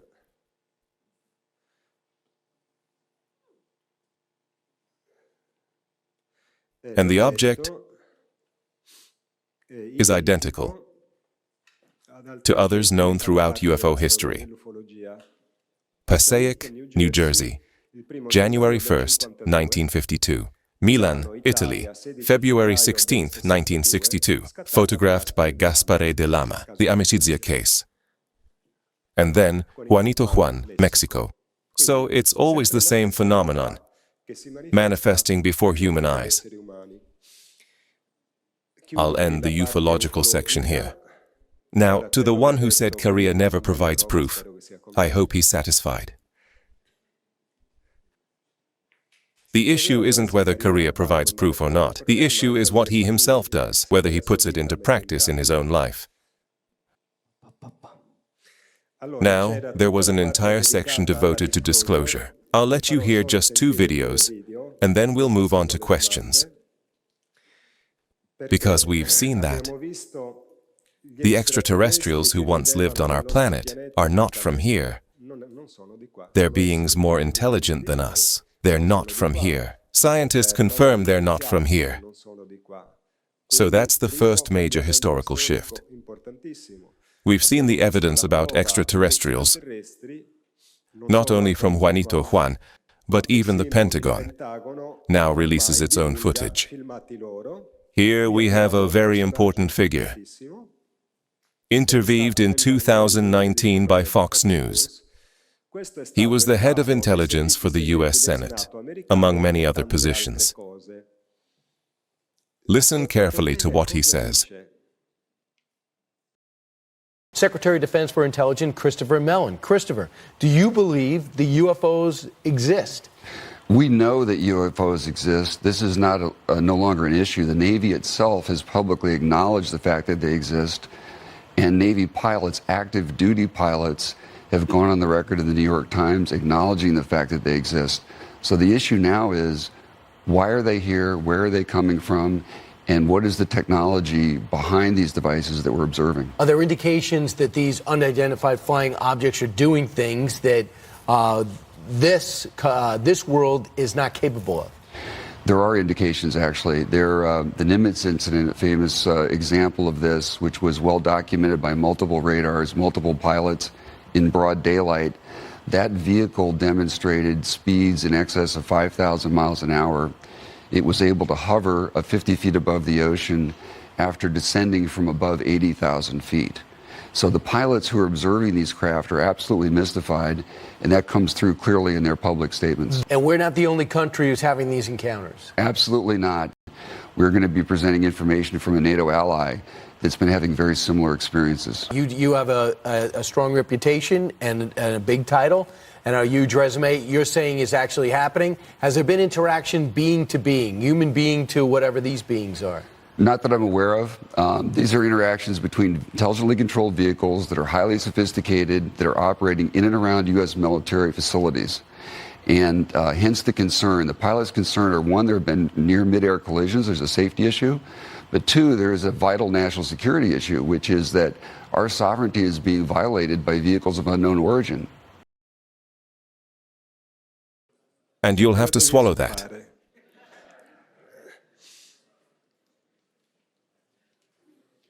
On June 5th, this explosive article came out, in which David Charles Grusch, a 36-year-old former official of the UFO task force, revealed that the US, the Americans, are in possession of partially or fully intact extraterrestrial spacecraft, the bodies of alien pilots, and reverse engineering programs on recovered alien craft. That's exactly what we've been saying for decades. And everyone's made fun of us. And then this Mr. Mellon comes out and says, well, everyone knows by now.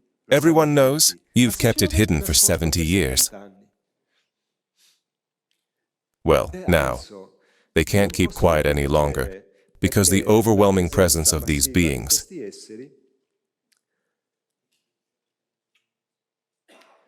is forcing them to speak.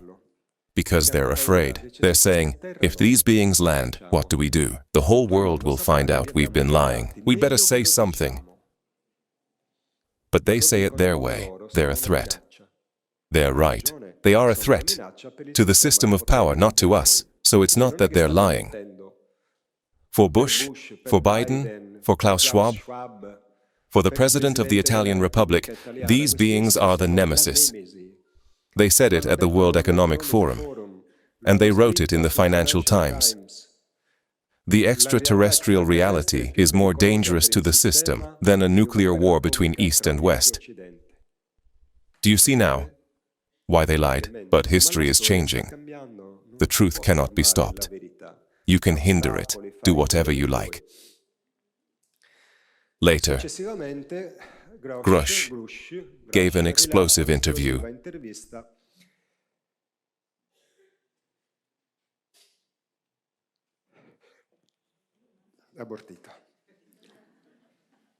To the News Nation channel, where he confirmed what he had revealed just a few days earlier on the debrief.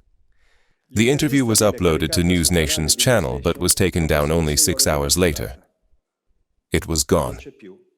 I searched on YouTube, and eventually I found a small YouTube page belonging to some guy with about 150 subscribers, practically unknown, who had managed to download it and re-upload it. But I spent days looking.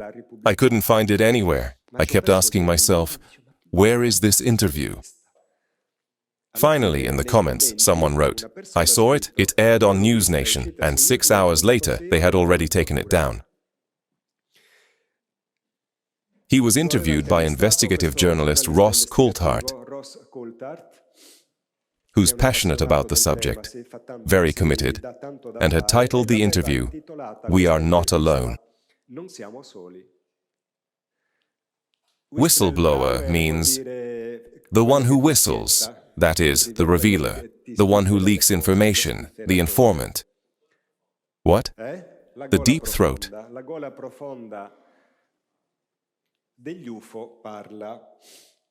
And what did Grusch say that was so disturbing? That they had to censor the interview. We are not alone. We've been visited for decades. The cover-up began at least 90 years ago. The United States possesses craft recovered from landings or crashes, some even intact and in good condition. They are exotic hulls, meaning not of this world, because they contain isotopic ratios that, in order to exist as they are, must have been engineered. And they contain a very heavy metallic element located in the lower region of the periodic table, whose atomic properties remain unexplained. The first recovery of a partially intact craft took place in Europe in 1933, here in Italy, in Lombardy. Then, through the Vatican, Pius XII, the news was leaked, and the Americans recovered it after 1945. The change in the Roswell crash report was part of the cover-up. The reason for the secrecy was to exploit the technology and extraterrestrial fuels asymmetrically. Some of those involved in researching these craft suffered injuries or physical issues caused by proximity to them. Here, by radiation, he means energy fields, which are, in effect, a form of radiation.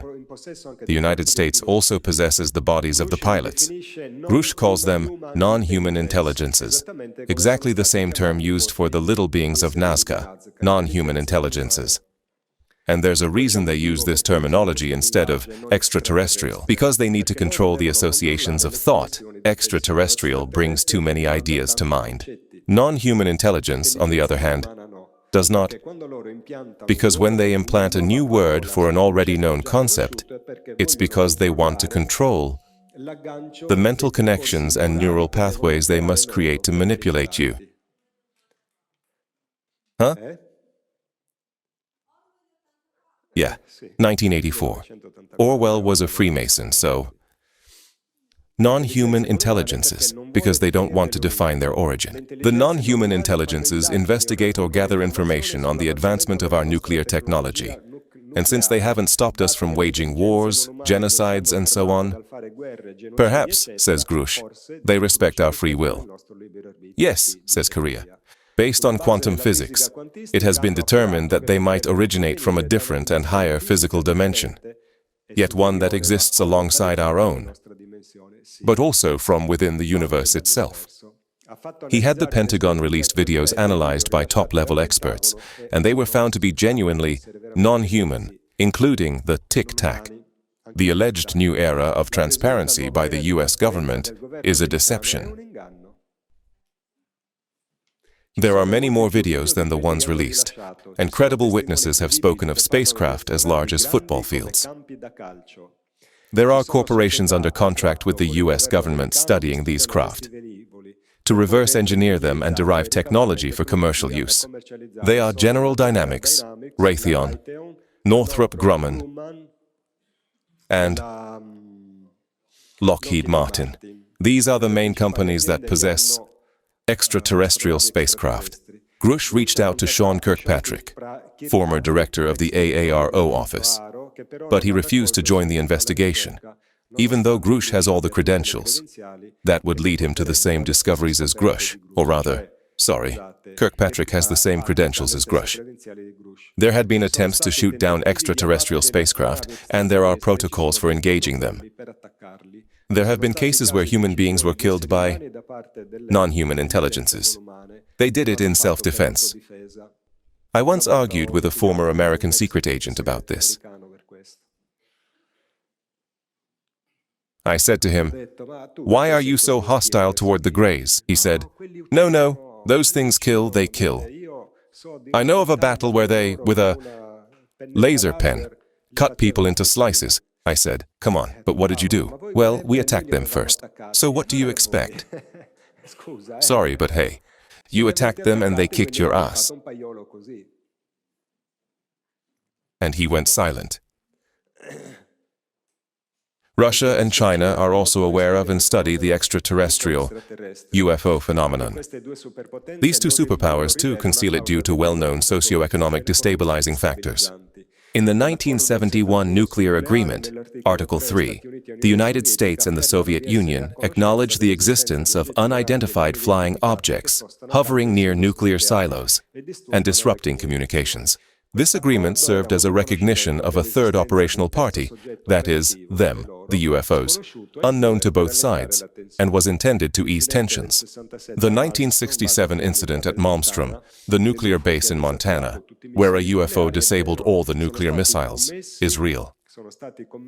Crimes and murders have been committed to keep the secret. I, says Grusch, do not suffer from mental illness, psychosis, nor am I a disgruntled employee. I am a patriot who has uncovered an immoral and unethical practice by the government. And I want to do something to change the situation. After his disclosure, investigations were carried out, and the intelligence committees found it both credible and urgent.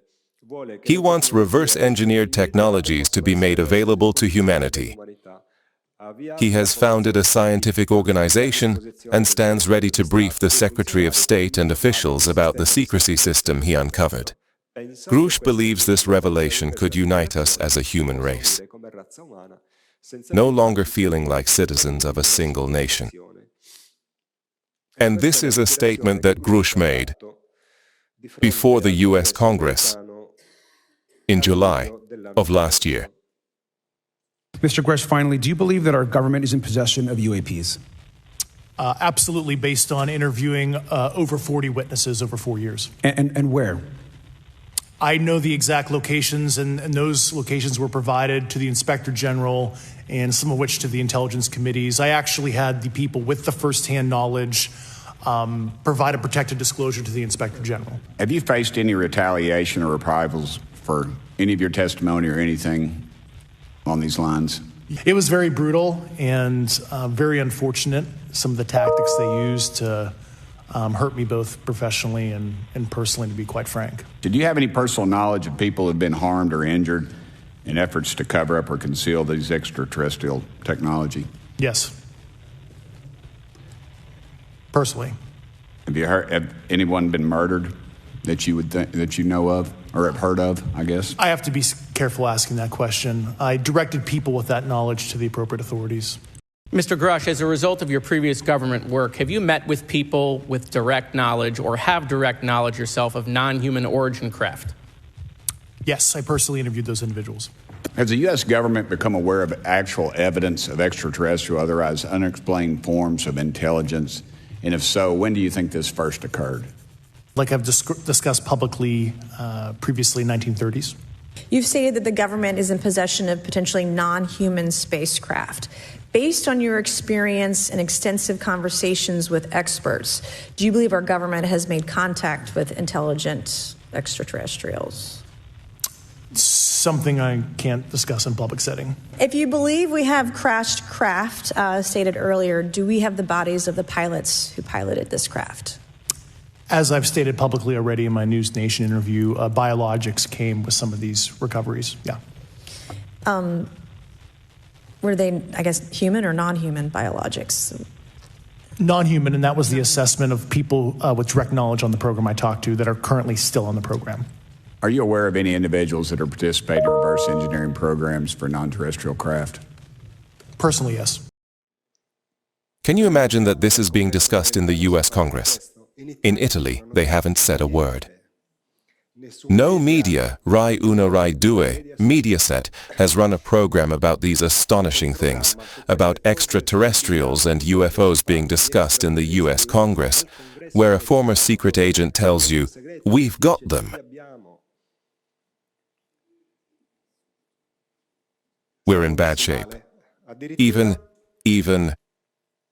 Signor Grusch, lei crede che... On the 22nd,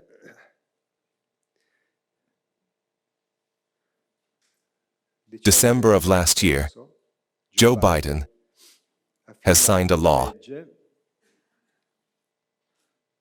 which puts black and white that extraterrestrials are on Earth. Unidentified anomalous objects and technologies of unknown origin and non-human intelligences. There's a federal law signed by the President of the United States that says extraterrestrials are on Earth, and civil society is unaware. Have you seen in America it's widely discussed? The news, interviewers, that very famous journalist, Tucker Carlson. Here in Italy they say nothing. But the story is changing, to the dismay of those vile servants of power who, even when their master speaks out, stay silent.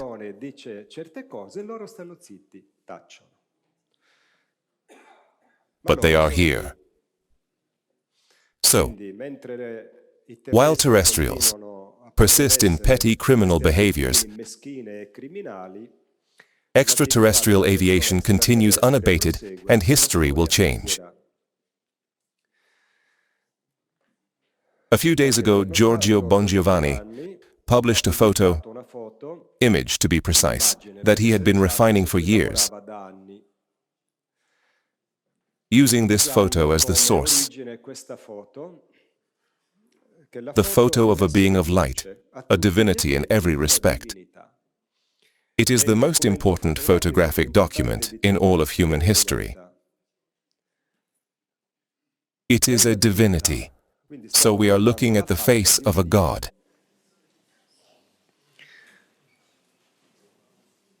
Anche attraverso la collaborazione di esperti della polizia che fanno gli identikit. Even with the collaboration of police sketch experts, after 2 years of work, he was never satisfied because he sees this being, and they still could not recreate an image that conveyed the essence of what he sees. Here, the photo was taken by Eugenio in '76 with a Minolta camera, obviously lacking the capabilities of today's cameras. Yet it still came out well. You can see the light the being emits, the eyes, the energy pouring from the third eye, and an ovoid or ellipsoidal object he described as a universal translator. Ha spiegato essere è un traduttore universale. So, you go anywhere in the universe and this device, you speak in your language and the people listening hear it in theirs.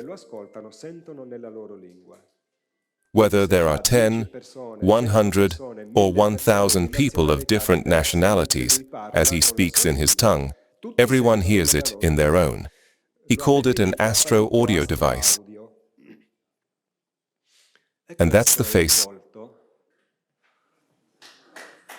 dell'essere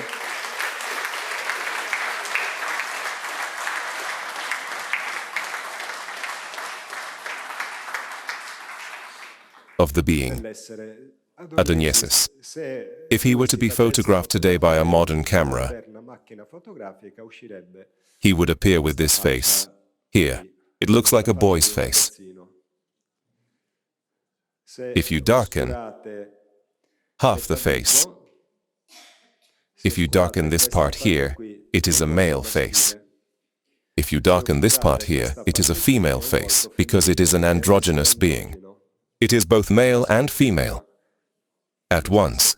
Indeed, Christ is the only begotten, born of the One. Who is the One? Him. Because androgynous beings of light generate. They do not need to mate. They generate a perfect being of light. That is the mirror of their personality. So, as the time of change approaches, today, we can see the faces of the beings who are contacting us. He is the head of that team that said, "Let us make man in our image, after our likeness. Then, whoever wants to rend their garments, throw themselves to the ground, shout to the state Korea, Bon Giovanni, kill them all. I can't care less."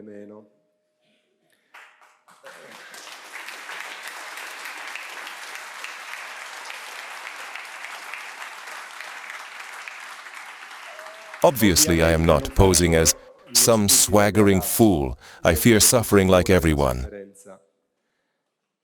But I choose to fear him more. And since he protects me, or in any case he is master of all, if he decides I must vanish from this world, no one will be able to protect me. If he decides that no one may touch me, then no one will. So, decide for yourself. What I can tell you, he's very angry. Actually, he is not merely angry, he is furious with humanity. Furious, he wants to destroy everything, because all the works of the earthlings disgust him. The things that men of this world do fill him with revulsion. He, who gave his purest Son, out of love for us, to save us, is revolted by what his creatures, his other children, are doing. And so he's going to punish us. And so he will punish us, and he will do it with divine rage. Once he made me feel it. I ran for my life, I was terrified. Because his wrath touches your eternal identity, where he has power. If he says, become a dog, you become a dog. No one can stop this decree. So this entity is very angry with the humanity of the earth. He is very slow to anger, but when he does get angry, he's got truly cosmic balls. Beautiful, huh? Fascinating. Fascinating. The eye of justice and the eye of love. The eye of the masculine, of the Tao, and the eye of the sacred feminine. The androgynous being Adoniesis, of the seventh dimension, the Father. The one Moses saw as a burning bush. Him. Today he reveals himself, for his time has come.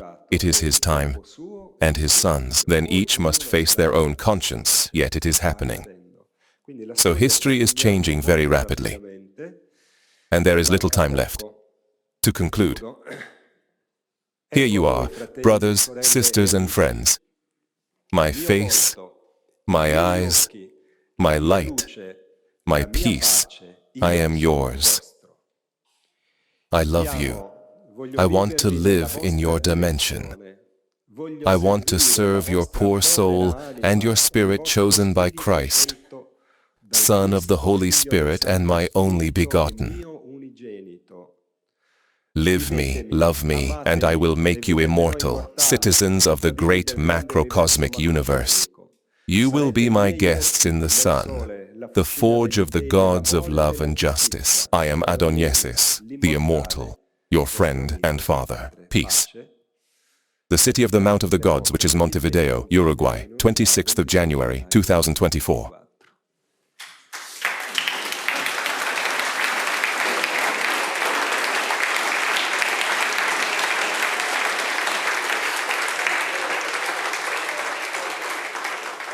Thank you, friends. Good news, no? So history is changing. Alien interferences have bent the Pentagon's stiff neck, and today they must tell the truth. They try to manipulate it, but in the meantime, they have spoken the truth. They are here. They are among us. They possess technologies beyond our reach. You see, this reality will enter our daily life. It will tear apart the everyday life we all live. Forewarned is forearmed. Ultimately, the final word rests with us. They, up to the supreme authority, are executing their program, and no one will be able to stop it. My very life has been transformed in an unthinkable way by these beings. And so it's all true. The fact that I am here telling you is true. I used to be a railway worker. I lived in Sardinia. I never would have imagined. Not even speaking to an audience. I was so shy that in high school I never spoke at a class assembly. I was so shy. These beings are magical. They transform you. So we must have trust. There is a great hand extended from the universe. And it is here out of love. Only love. They have no other purpose. They are beings full of love. Hi, Luca. You have the stick of power, I see. They're here for us.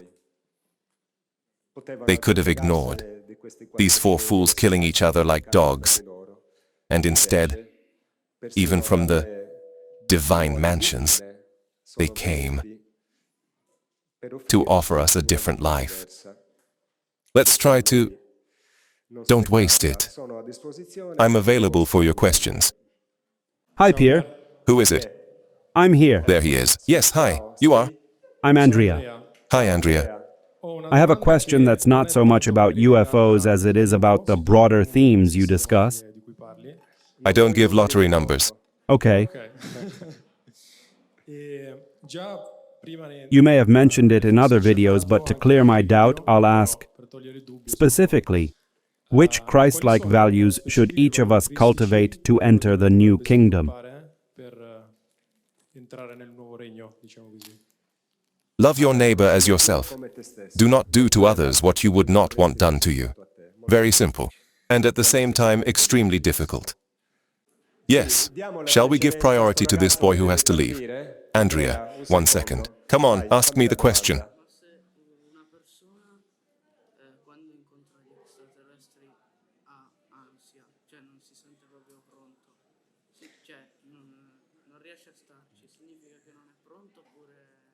If a person feels anxiety when they see extraterrestrials, does that mean they are not ready?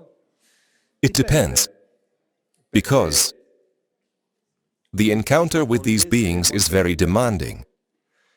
We have no experience of confronting entities far more intelligent than we are. And so anxiety is justified. When Eugenio Siragusa had his first physical encounter with extraterrestrials, he was drenched in sweat, despite having been prepared by them for 10 years. And yet he was sweating. He was terribly anxious. Then one of the beings touched a button on his belt. A beam struck him, and he immediately felt calmed. So it's normal. When I had first contact, The shock was so intense that I lost my memory. I have a 2-month gap of amnesia. I remember nothing because the trauma was overwhelming. A trauma of wonder, of love, because they made me feel an unbearable love, and they told me, this love you are perceiving is what God feels when He creates. I was sick. It was like a fire consuming me. My body could not bear it. On a psychic level, I lost my memory. I remember nothing of the following 2 months. I even went to see Eugenio, but I don't remember. So, if you have an experience, tell them, I'm anxious, can you help me? And they will help you. All right? Safe journey back. And thank you for the gifts.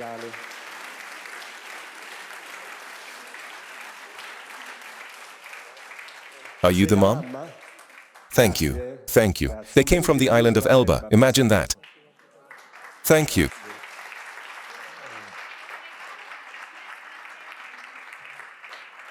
Thank you. You two from Elba? I am the father. Ah, I see. Hopefully. Thank because you. we are a bit like the Sardinians. All right. Islanders. Bye. Safe trip back, thanks. Thank you. Take care of this boy.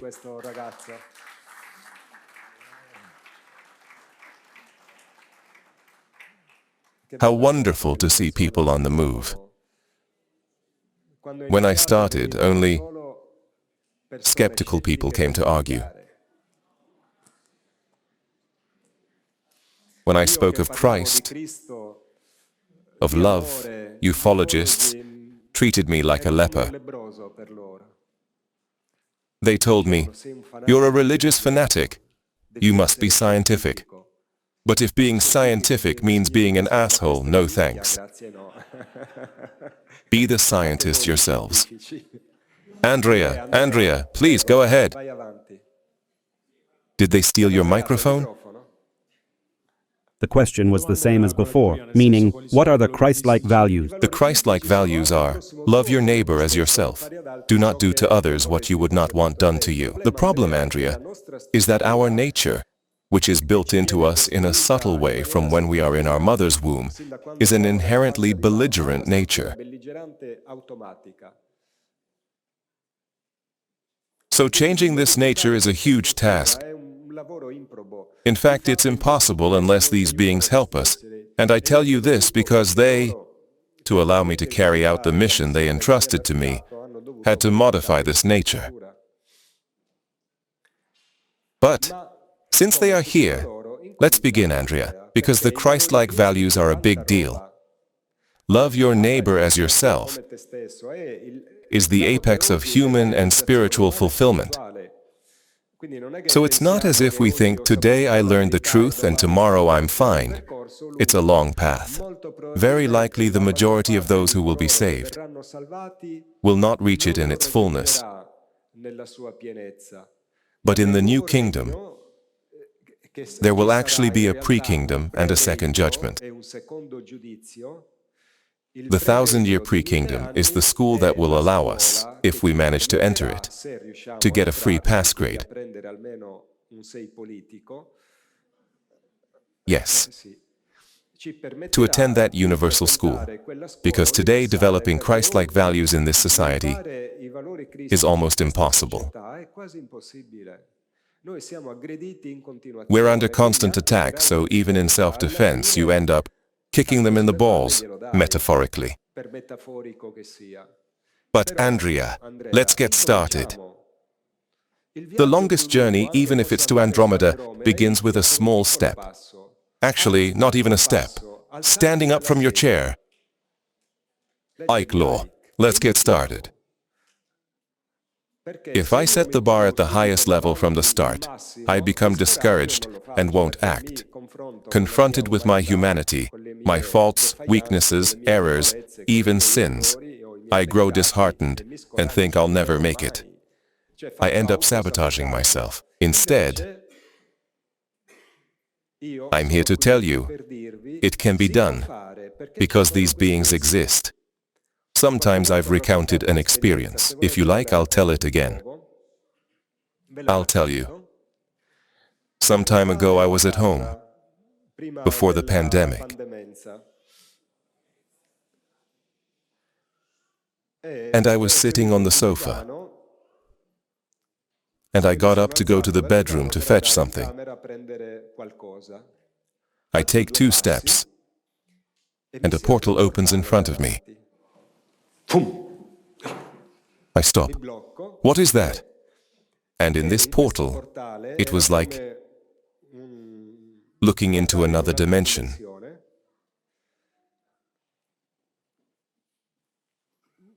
A little smaller than this screen. There were 2 selves, 2 Pierre, 2 Korea. There was the Pierre from before, the railway man, the normal one, and today's Pierre, but it wasn't a vision that I watched. I saw myself. That is, I perceived the inner nature of both selves, of each one, of the one from before and the one from now, and seeing the intimate nature of these 2 entities that are me, past and present. There was no logical connection. That is, from that one, this one could not come out. Impossible. And a voice told me, it was possible because we're here. So I lived. They made me live this experience, so that I would then tell it to you. Have faith. They can everything. They can transform hamsters into unreachable scientists.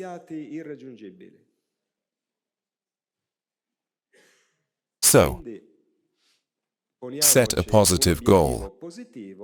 But let us not be discouraged by our smallness, because today there is a force, still for a short time on earth, that can do what for us is even unthinkable.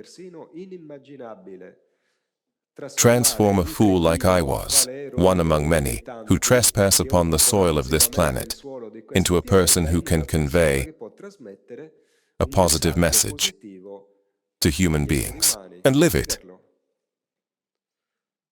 So it can be done. Absolutely it can be done. Bye, darling. So let's unite. Alone we won't make it. We must unite. We must form groups. We must create a micro-society, Andrea. Because we must protect ourselves from a nefarious and criminal society that attacks us. So we must remain in society. We must not isolate ourselves, but we must shield ourselves with an armor made of good people, with whom we can share knowledge, love, social action, and project ourselves toward a future that is coming, about to become present. This is what we must do. All right? Question? Yes, you need the microphone. Can you hear me? Yes. Good evening. Good evening, everyone. Hi, Pierre. Hi. Maurizio from Naples. Hi, Maurizio. Always. Always. The Ark of Naples is always present. Hello, Neapolitans. Hello, Franche. Do we have the baba?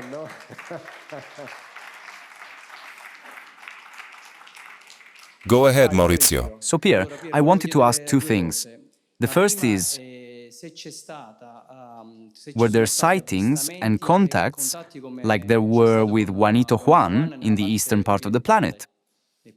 The eastern part, meaning the yellow race, has other operators, but we are not given to know them. It's already a lot as it is. It would be too much otherwise. It's another culture, so things absolutely happen there, but are a bit different from what happens here.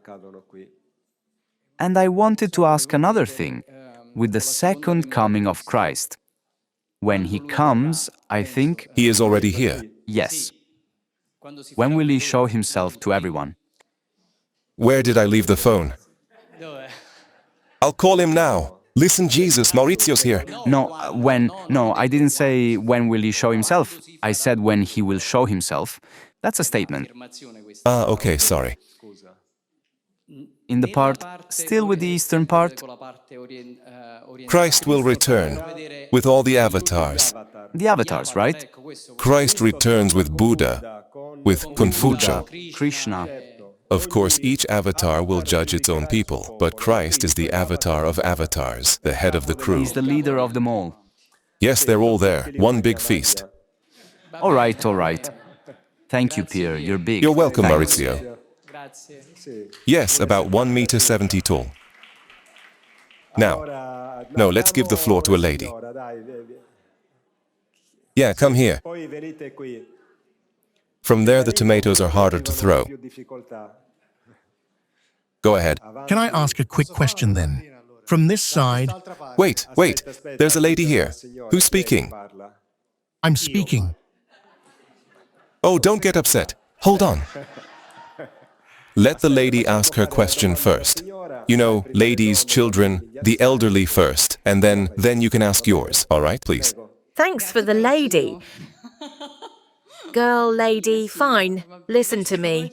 No, when I say lady, I don't mean gender. I mean graciousness, Of course. which we are losing. Jesus loved the ladies, so I know. Exactly. I want to ask you this. The beings we saw there, those beautiful beings, the little ones. Yes. I felt such tenderness. Me too, overwhelming. But having him close, I thought, oh, this is another intelligent being. And they're beautiful, so sweet, really. Yes, yes. His little face reminds me of a kitten, a puppy. Exactly. With this thing, you said their internal organs were intact. Yes, So even the brain. even the brain. Did you analyze it? Were you able to? As far as I know, the brain has not yet been analyzed. Also because it hasn't been considered a priority at this time.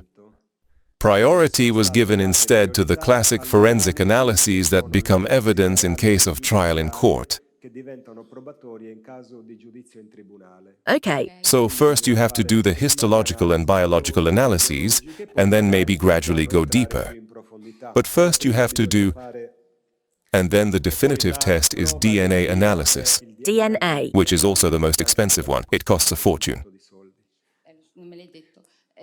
In your opinion, these beings coming from other worlds, how did they end up here? I mean, so strange, so different.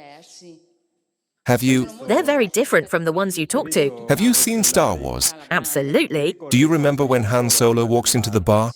Yes, The universe is like that. But look, what's your name, dear? Giovanna. Giovanna. Beautiful name. People sometimes ask me, Pierre, are extraterrestrials similar to us? And I ask, like us, who? Like the Chinese? Like the Aborigines? Like the Watusi? Like the Pygmies?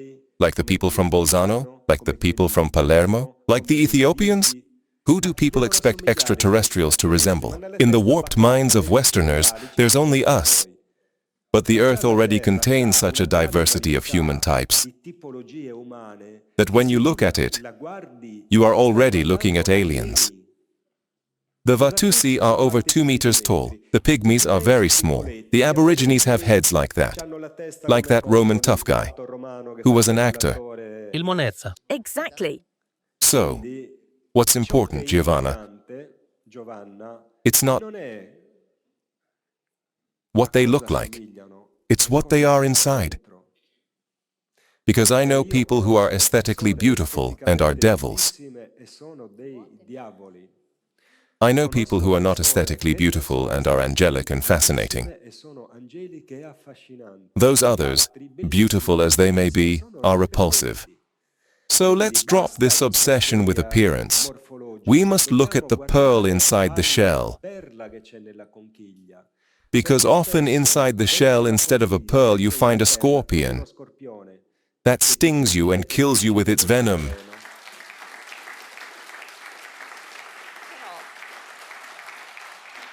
But they came here. They settled here, or did they come? No, dear. Oh, I thought you left. Bye, Sonia. Bye. Thanks. It was a great pleasure. The day after tomorrow, I'll be at your place, okay?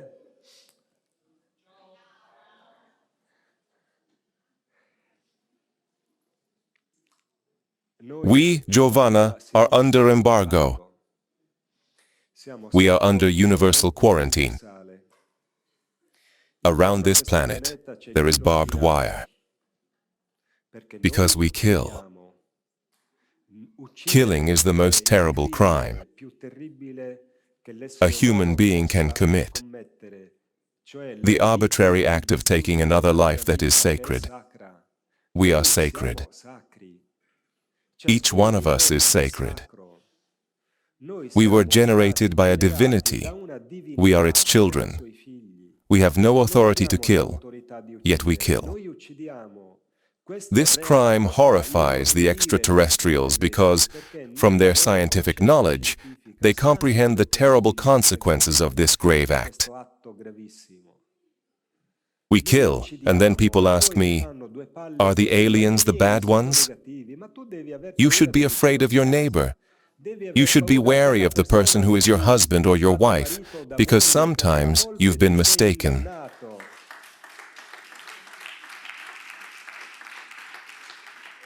So, Andrea, we must destroy this way of behaving. So-called falling in love on a planet of karmic expiation is never love. It is a karmic bond that makes you bleed, because you must atone for the crime you committed. So when a being attracts us, it means we have karma. So I say, why should I suffer in a relationship? Better to investigate, understand, and pay my due in another way, because if I then have a child, I condemn that child to a miserable life. And you know that once patterns are absorbed by the child, the abused child can become a pedophile. The child born into a terrible family, to parents who hate and persecute each other because they lack even the courage to say, I don't love you, and part ways, becomes a monster who will make his own children and society suffer. Because who were the parents of Joe Biden, of Vladimir Putin, or of Klaus Schwab? People who should have been sterilized long ago.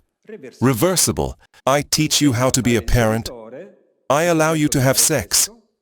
But don't have children because you'll create monsters.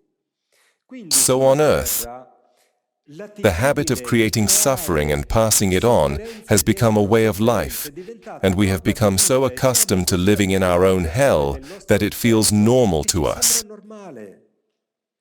It isn't normal for an act of love or a feeling of love to turn into hell. It's like starting a business, only to watch it fail, but a business must expand. It must gain territory or capital. So if the couple is a business, and it is in every respect, and the capital is love, then love over time must grow. It cannot diminish, and if it does, you are a failure. You don't know how to love. But we are not used to this logic, and we are unhappy. We live lives we don't like, but we don't have the courage to change them. This is the truth, and it comes from someone who couldn't make it. Or rather, who made it only thanks to these beings here. Because it is hard, complicated. Because as long as it's about others, it's so easy to preach. But when it's your own ass, you won't let go. And I say this from personal experience because I have teams of young people who help me. And every now and then I lose one. Because they push, push, push. But in the end, what seemed like love proved to be a carriage going nowhere. And so they fall back into the inability to let go when they themselves are the protagonists. And until yesterday they were pontificating, preaching. But you know, one must. Then, when it happens to them, they tell dear peer to fuck off and go mind their own business. Pardon my French. So it is difficult, but since Jesus shed his most precious blood for us, by the will of his Father, who gave him out of love for us. Let's take advantage. We are not defending beautiful lives.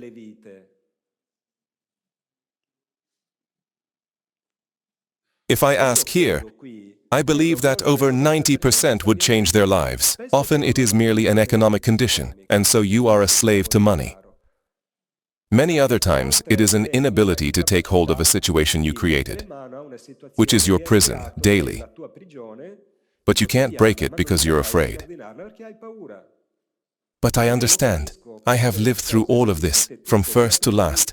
The extraterrestrials didn't take those experiences away from me. They made me live them, because only by living and overcoming them could I bear witness. Only by living them could I understand you. I am not an alien. I was not born on Mars. I was born in a small village in Sardinia, to a family of very poor farmers. A 0-kilometer family. Because we had no money. We barely had money to buy salt. No, we didn't buy salt. I used to go with my mother to the salt flats. And we took the salt from there. We bought sugar. What did we buy? Sugar? Oil. What? A Sardinian farmer without an olive grove. Are you crazy? The Sardinian farmer has... He used to have animals. The olive grove, the orchard, the vegetable garden, the wine, The milk. the milk. The first time I saw a friend of mine buy a carton of water, I said, "Are you crazy? Water isn't something you buy." Today we all buy water. It's absurd. We are so insane enough to accept traveling around in metal boxes that poison the air we breathe. For example, one kind of pollution no one ever talks about, tire pollution. All that rubber ends up in the water, in the soil, in the air, and how many tires do we go through? Then we dump them into the sea. I mean, in this world we're mad, Giovanna, out of our minds. So, what you're saying, but why are they here? Well, in the universe it's perfectly normal to travel, to discover, because they enjoy life. So, a being who sees the earth says, "I'll go live there." They don't have to pay anyone. The spaceship is a means one is obliged to use in these civilizations. Because you have the duty to experience the beauty of creation. It's the exact opposite of here. Think of the level of economic well-being a society must reach to make it possible for billions of people to travel by spaceship. So of course they've been here. Martians came. Others came too. Now, since this is a planet of atonement, often those who came to Earth were cosmic beings carrying karmic debts. But there were also colonizers, travelers, tourists, experimenters who liked the earth and said, "I'll go live there." For example, a researcher I met, who was a violinist with the London Symphonic Orchestra. His name is Timothy Good. Since he was passionate about ufology, I met him personally at the home of Professor Breccia of the Amicizia case. I even did a short interview with him. And he, taking advantage of the tours he did with the orchestra, in his free time would go looking for UFO cases, and in India he came across this story of a group of extraterrestrials who loved flavors.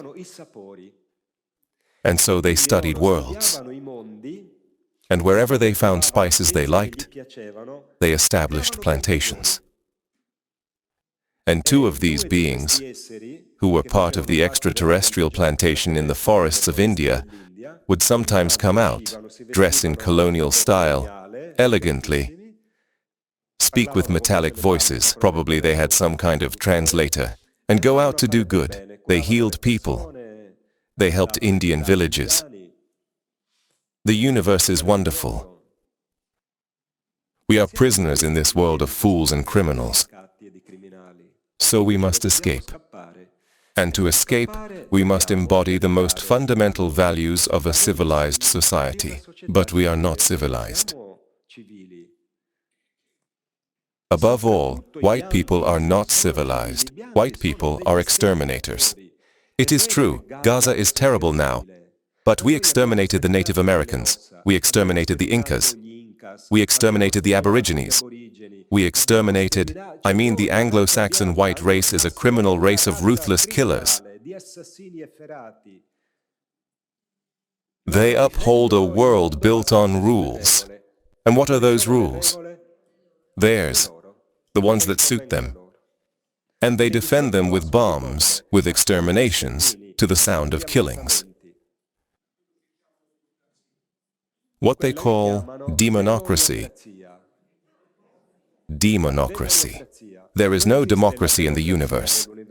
There is hierarchy. These worlds are ruled by the most evolved being on each planet. It's straightforward. With their sensing devices, they see people's auras and can tell who is most evolved, and that one is meant to govern. Because the most evolved is the wisest, the most loving, the most generous, the most empathetic, the most understanding. Not these monsters. Mr. Minister, Mr. President, what is that? So, Giovanna, in the universe it's normal. Space travel is a completely normal fact. Societies exchange culture. They exchange art. They visit one another for the pleasure of being together because they are loving beings.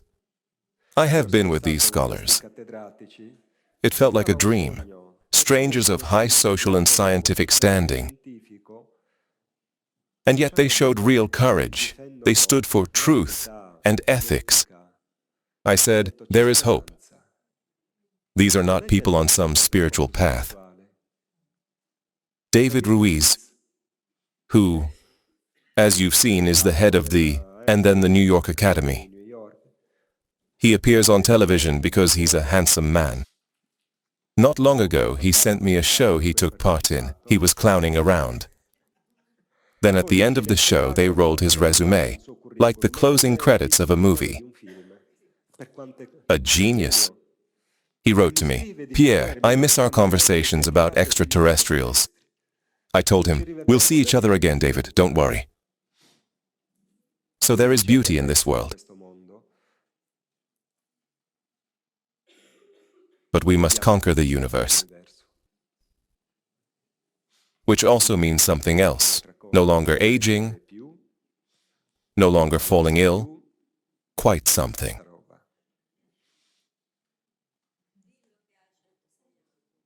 Huh? Me? 65 soon?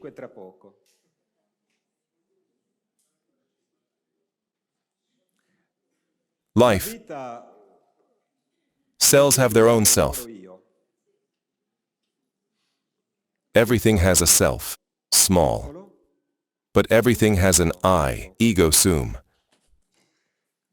Cells don't belong to us, so when I hear some women say, my body is mine and I manage it, I immediately reply, well, make another one. Go ahead, duplicate. Stop aging. Change the color of your hair, because if it's really yours, if I create something that's mine, I change it however I want. Steve Jobs built a computer. He modified it, took it apart. Show me that it's yours. They can't do it, it's bullshit. The body is a gift.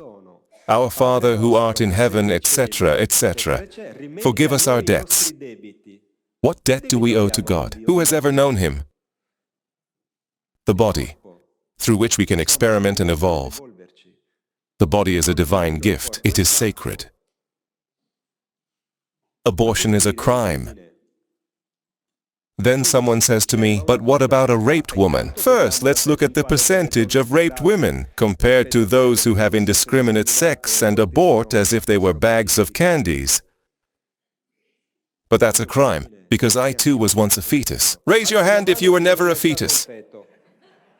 If your mother had killed you, what would you think from beyond? You nasty bitch.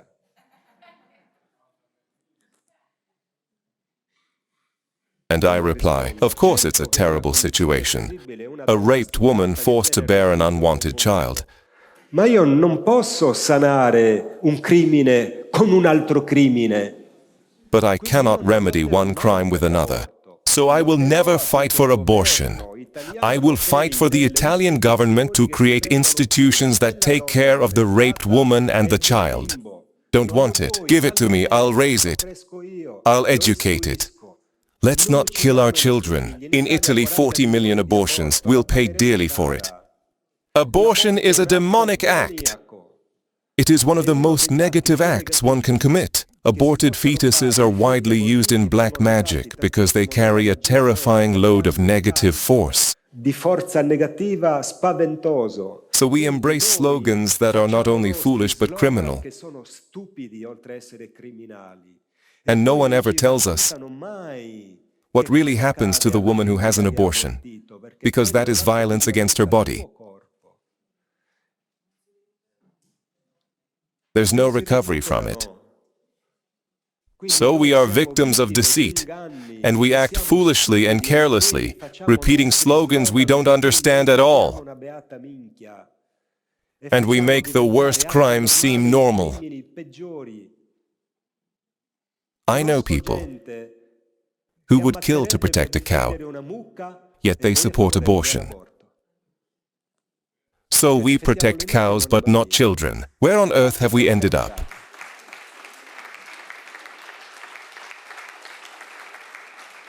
Of course. Then, once I find out that a woman has been raped, I must ask myself, why is it that in this nation women are raped? Why are women assaulted? Because the rapist is someone's son and someone's child. What kind of parents did he have? What did they teach him? So it's not just the rapist's fault. Society is sick because it produces these monstrosities. So we should wear sackcloth like the Ninevites, cover our heads with ashes, and say to the Father, mea culpa, mea maxima culpa, and ask for help. That's what we should do, instead of treating crime an ordinary fact. Killing the defenseless, the worst of all. What's the difference between bombing Gaza and having an abortion, can you tell me? And yet it would be so simple. When you want to have sex, there's the lunar cycle, 28 days. There are fertile and infertile days. Want to do it when you're fertile? Put on 2 condoms. Plan ahead. It's not difficult, do it beforehand. If you don't want to have a child, take your precautions. Instead, today girls throw themselves at the first guy who passes. It's become a trend. Who wants her? Hands up. 15 hands rise. Fine, all of them. We defend rights, but those aren't rights. We defend the rights of the deviant and the distorted, and let life be wiped out. We're utterly insane. Of course I'm not discriminatory. In the end, I protect myself. Then you can do as you like. I have gay friends, both male and female. I'm not discriminatory. It's their choice and I respect it. But it isn't a right to defend in a world where life is being extinguished on an industrial scale, where hunger claims a life every 3 seconds. We're not going extinct because we don't allow, also because in practice, everyone does as they damn well please. So sexual orientation isn't a social emergency. Poverty is a social emergency. Tyranny by a state that takes 60% of your income in taxes and then treats you like this is a social emergency. It gives you nothing. You pay taxes to get services, and then you pay again to receive those services. Then you pay taxes, then you are taxed again on top of taxes. You pay taxes with goods, then you pay taxes again. I mean, come on, guys. Huh? But it's our fault. Questions, please. Yes, sorry. Otherwise, I'll start rambling on. Bear with me. Before you start rambling, I'll intervene. Okay. Since you were part of the team, the mummies practically... No, I wasn't part of it. I am. You attended anyway. I approach this reality and the researchers. I'm not a scientist. I'm a journalist, a reporter. So, I inform society about things that happen. Yes, then I would like your opinion. I'd like to understand how is it possible that there existed 3 oviparous tridactyl mummies and 1 mummy with 5 different DNA profiles, as you said earlier. So it seems clear to me that there was hybridization between a tridactyl Absolutely, yes. and 2 mammal species, and it was artificial. In your opinion, who did it? The tridactyls? Another species? We don't know. And why did they do it? It's unknown. Because, what's your name? What's your name? Johnny. Johnny. So, these professors know they are moving on a minefield simply because of the word non-human, extraterrestrial, and so they avoid using it. Therefore, they even consult, as you have seen, with lawyers, because their steps must be carefully planned and supported by scientific evidence. Where the evidentiary element is missing, they won't confront it. Obviously, they ask themselves the same questions. Sure. So obviously I did some investigations, Gianni, as a researcher, not as an academic. So let's say I have more freedom to range. Then, specifically, I talk about extraterrestrials, so it's only natural that I deal with the topic. So I carried out investigations, and in camera caritatis, they told me, we believe, also from the traditional toponyms that have been preserved from those areas, that there were labs there. That is, there was someone very advanced scientifically who was doing that kind of experiments. So far, no one knows who was there. What I can add is that at a relatively short distance, I was in Peru to film documentaries. There is a lithic record engraved in stone of a human civilization that coexisted with dinosaurs. The one of Ica. And so there was something there, because the beings depicted on the Ica stones came from the Pleiades. And they carried out hybridizations in humanity to make it more intelligent.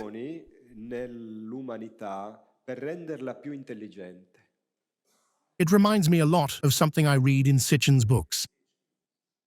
Yes, Sitchin. He wrote these things, but he was a gatekeeper. So, Sitchin mixed truth with a lot of nonsense. I knew Sitchin personally. He was a Mason. So Sitchin spoke some truths, but not the whole truth.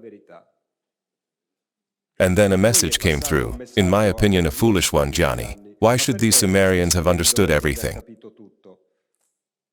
And maybe instead, they too made colossal mistakes, and so more than Sumerians, they were donkeys. So, the second message is that hybridization was done to use us as a slave people. No, but Gianni, so now I'll give you a reasoning. Open your arms. Be open. Put them in your pockets, otherwise it shows you're closed off and not paying attention to me. I told you I knew Sitchin, and so I read some of his books. Then I stopped reading them because I was wasting my time. Then I met him in Switzerland. We had dinner together, and at a certain point his wife, who was a bit of a live wire, says, "Shall we make a toast? Please, we make a toast, we raise our glasses." And she says, instead of cheers, "Sitchin, Sitchin." And he was like this. The gruff one was of Russian origin, Sitchin. So, the planet Nibiru.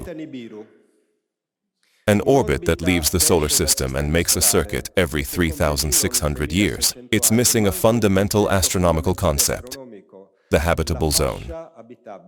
So the planet Nibiru is simply an ice planet. Life cannot exist there, much less an advanced civilization. Pluto itself, which has an orbit within the solar system, is an icy planet, with even frozen methane. So the planet Nibiru is utter nonsense. It cannot exist, because that orbit lies outside the habitable zone. For a planet to exist, it needs the energy of the sun, which is not just heat, Gianni. The sun's energy is much more. Above all, there is the psychic aspect, and the genetic one, since DNA changes and developments come from the sun. Partly.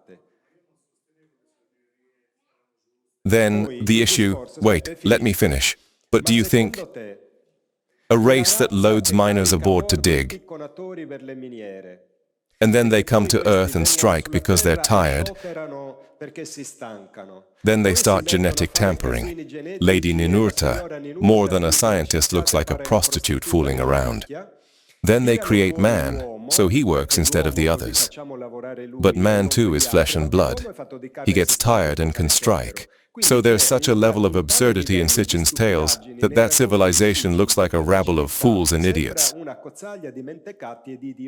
Because if he already has BMW, Mercedes and Fiat with robots, but someone who travels through the cosmos, excuse me, in the mine I'd send robots, working 24 hours a day. I have free energy since I travel through space. I wouldn't put guys with pickaxes who strike and make a mess, so it's illogical. It's illogical. Can I really claim that his theories are correct? Huh? I said, I remembered that story, not that his theories were reliable. What strikes me is why... No, but give him a microphone, please. Why hybridize two completely different species like that? We have to be honest, Johnny. Sitchin's theories fall apart everywhere. They're rubbish that only a fool could believe. I mean, sorry. Not fool, but ignorant, meaning lacking knowledge, just like those who believe in a flat earth. I don't believe in Sitchin's theories. Okay. I told you it's interesting, though, that he spoke of hybridization, which is exactly what was found, a hybrid. And so I ask myself, why cross a three-fingered egg-laying species Evidently, whoever did it with a mammal?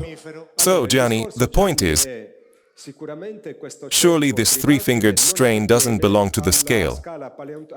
Sorry, to the paleontological record of this planet. They developed elsewhere. And they are oviparous. And they're oviparous. Why cross it with a mammal? We don't know. In the end, that's the truth. We don't know. Because we have only come across a small piece of the story, but we don't really know. For now, and I'm telling you this because I've spoken with them directly, they don't know either. They're asking themselves the same thing, carrying out research to figure it out. A toponymic study shows that in the ancient Quechua language, there are place names that can be traced back to the word laboratory. But who built that laboratory? We don't know. What was its purpose? We don't know. It could even have been humans who copied extraterrestrial technologies and knowledge, as for instance the Atlanteans did, then started tinkering and making a mess, just like we do. Maybe I should have been clearer. My question is, was it the three-fingered beings themselves who attempted the hybridization, or did someone else take them and the hominid and try to mix them? I believe it was a third party that is still unidentified. The fact that only the females have chest plates is a clue that there was someone, you know, the way we tag whales. There was someone who wanted to find them again. Another fact that still hasn't been explained is that these beings didn't die of old age because they were right in the middle of their fertile years, so they were young. Why did they die? And why in such numbers? No one knows. It's a mystery. I said, but wait, so many of them were pregnant. They even found microscopic eggs in the fallopian tubes, about to be released. So they were fully fertile, and yet no one knows why. So there could still be a race that wasn't exactly peaceful. Because to do something like that, I don't think you'd need to be very... But Gianni, we have to be logical. If such a hostile race with those abilities had existed 1,000 or 2,000 years ago, today we'd be slaves, and we're not. So their goals must have been different, or perhaps someone carried out these things illegally and was later stopped. Because the history of humanity, if we take the Ica stones, dated at 65 million years, is still unknown, the great civilization of Mu did exist. According to Edgar Cayce's readings, the history of Atlantis lasted 75,000 years. So we have staggering gaps in human history. Underground, during excavations, modern cities have been uncovered, whose origins are unknown. Who were they? And even here in Europe, the civilization of giants that lived in Sardinia was covered up. In the area where the giants of Monte Brahma were found, a professor carried out georadar surveys, and there's a massive city underground. But they won't dig it up. They don't want to dig it up. Because the system of power also stands on the lie of history. So, we are in a very serious situation. Please, do you have another question? Well, we're almost there. Thank you for the answer. You're welcome, Gianni. Interesting questions. I've asked myself the same thing, but this is the state of the art. And since they are being fiercely opposed by politics, they've even been reported. I mean, they're trying to stop them because this discovery is like an atomic bomb. If it comes out, and because it is backed by overwhelming scientific evidence from international laboratories, American, Canadian, Russian, they're worried. They want to bury it. I don't know if they'll succeed. For now it's out in the open and we can talk about it. I hope to bring one of these bodies to Italy, or even two. If I manage, I'll make it public. Go ahead. Hi, Pierre. Regarding David Grusch's statement, in your opinion, just your own view, has he suddenly come to his senses? Or is he hiding behind a plan we don't know about? All right, I'll answer. I asked the same question a few years ago to Mr. What was his name? Glenn Steckling? Glenn Steckling, who is the son of a close friend of George Adamski, a major American contactee. I said to him, Glenn, what's your view on these revelations the Pentagon is making to the military, since you're American? He smiled at me and said, whatever these people do, it's never in our favor.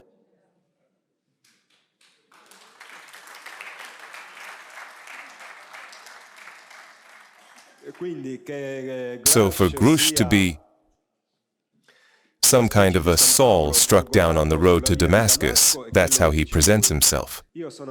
I checked his background. He served in some of the top psychological warfare and information units in the United States, so he's deeply trained in manipulation. In fact, when he gave that testimony to Congress, he legally submitted his curriculum vitae. In the curriculum he gave to the American Congress, he omitted some of his professional experiences within the intelligence world. So who is Grusch? I don't care who Grusch is.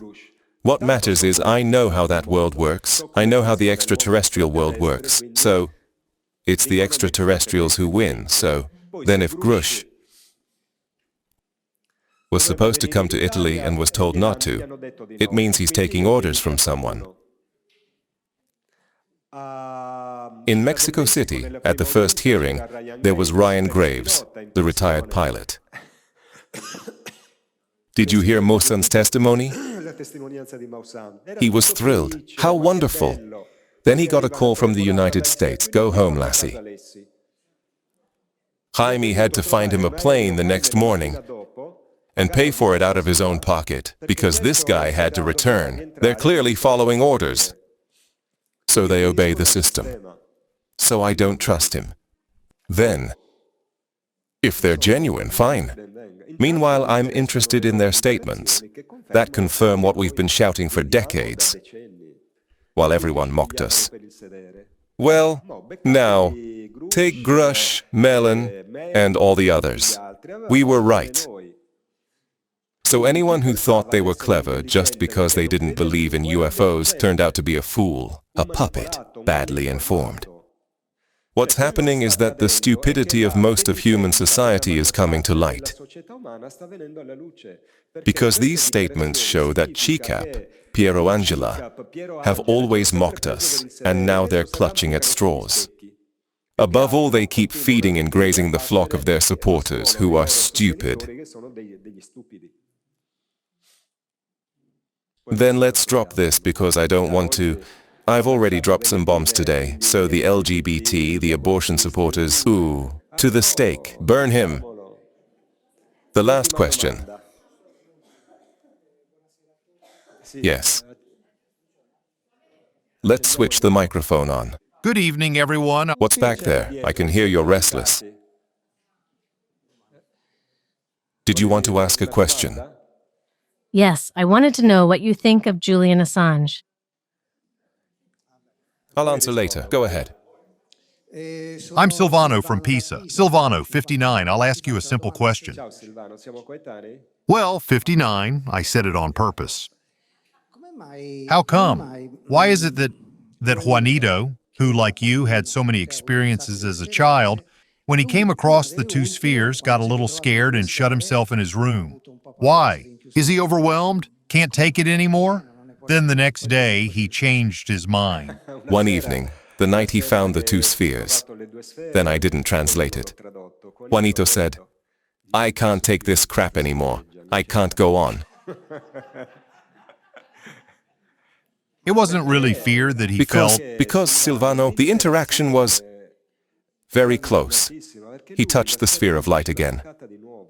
But when he touched the first sphere, when I asked him, "What was it like, Juan?" he said, "It felt like touching a living being." He said, "When I touched it, it did this, as if you were touching a person." And then he said, "It felt like I could sense the veins, the pulse of the blood." It wasn't metal.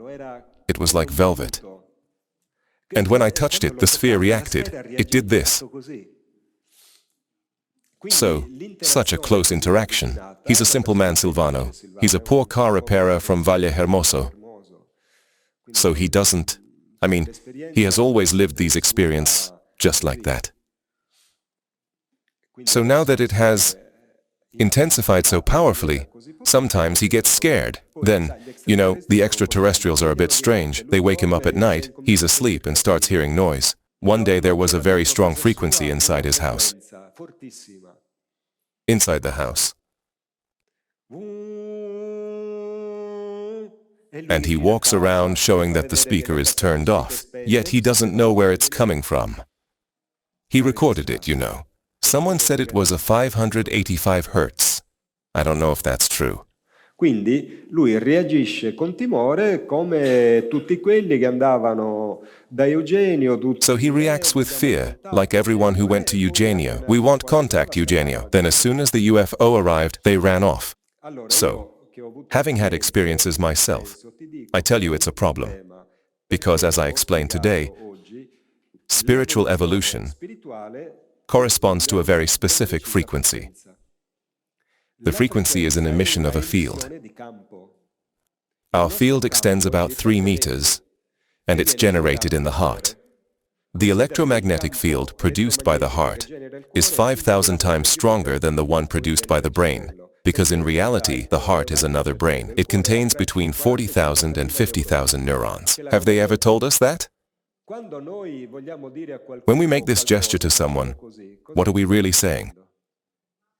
That they're a little out of their mind.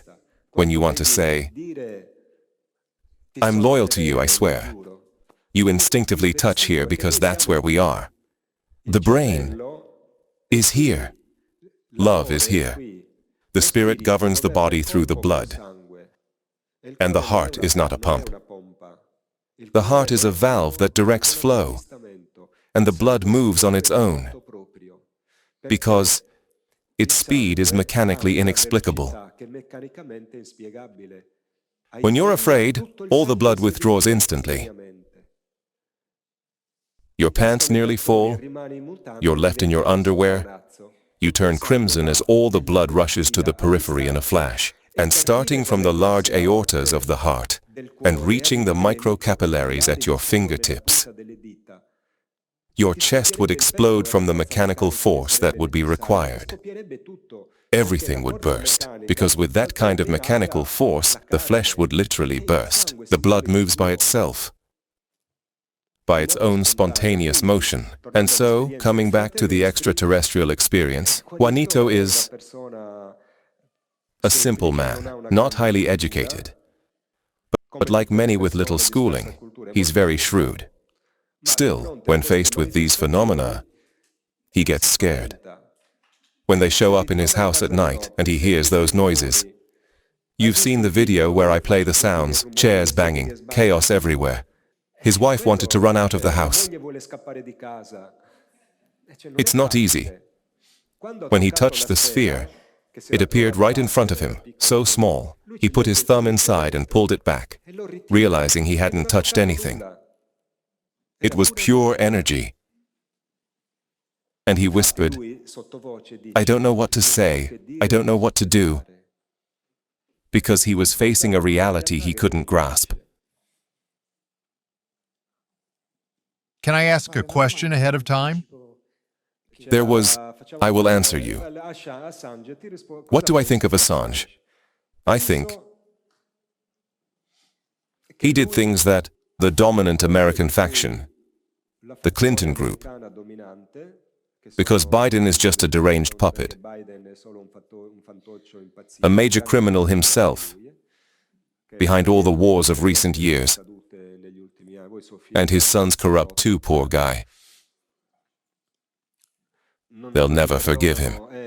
It's Mao Zedong's old rule. Strike one to teach everyone, discipline through fear. They won't let it go. And Hillary Clinton, they call her Killary. There's a trail of nearly 90 suspicious deaths of people who dared to dig into their affairs.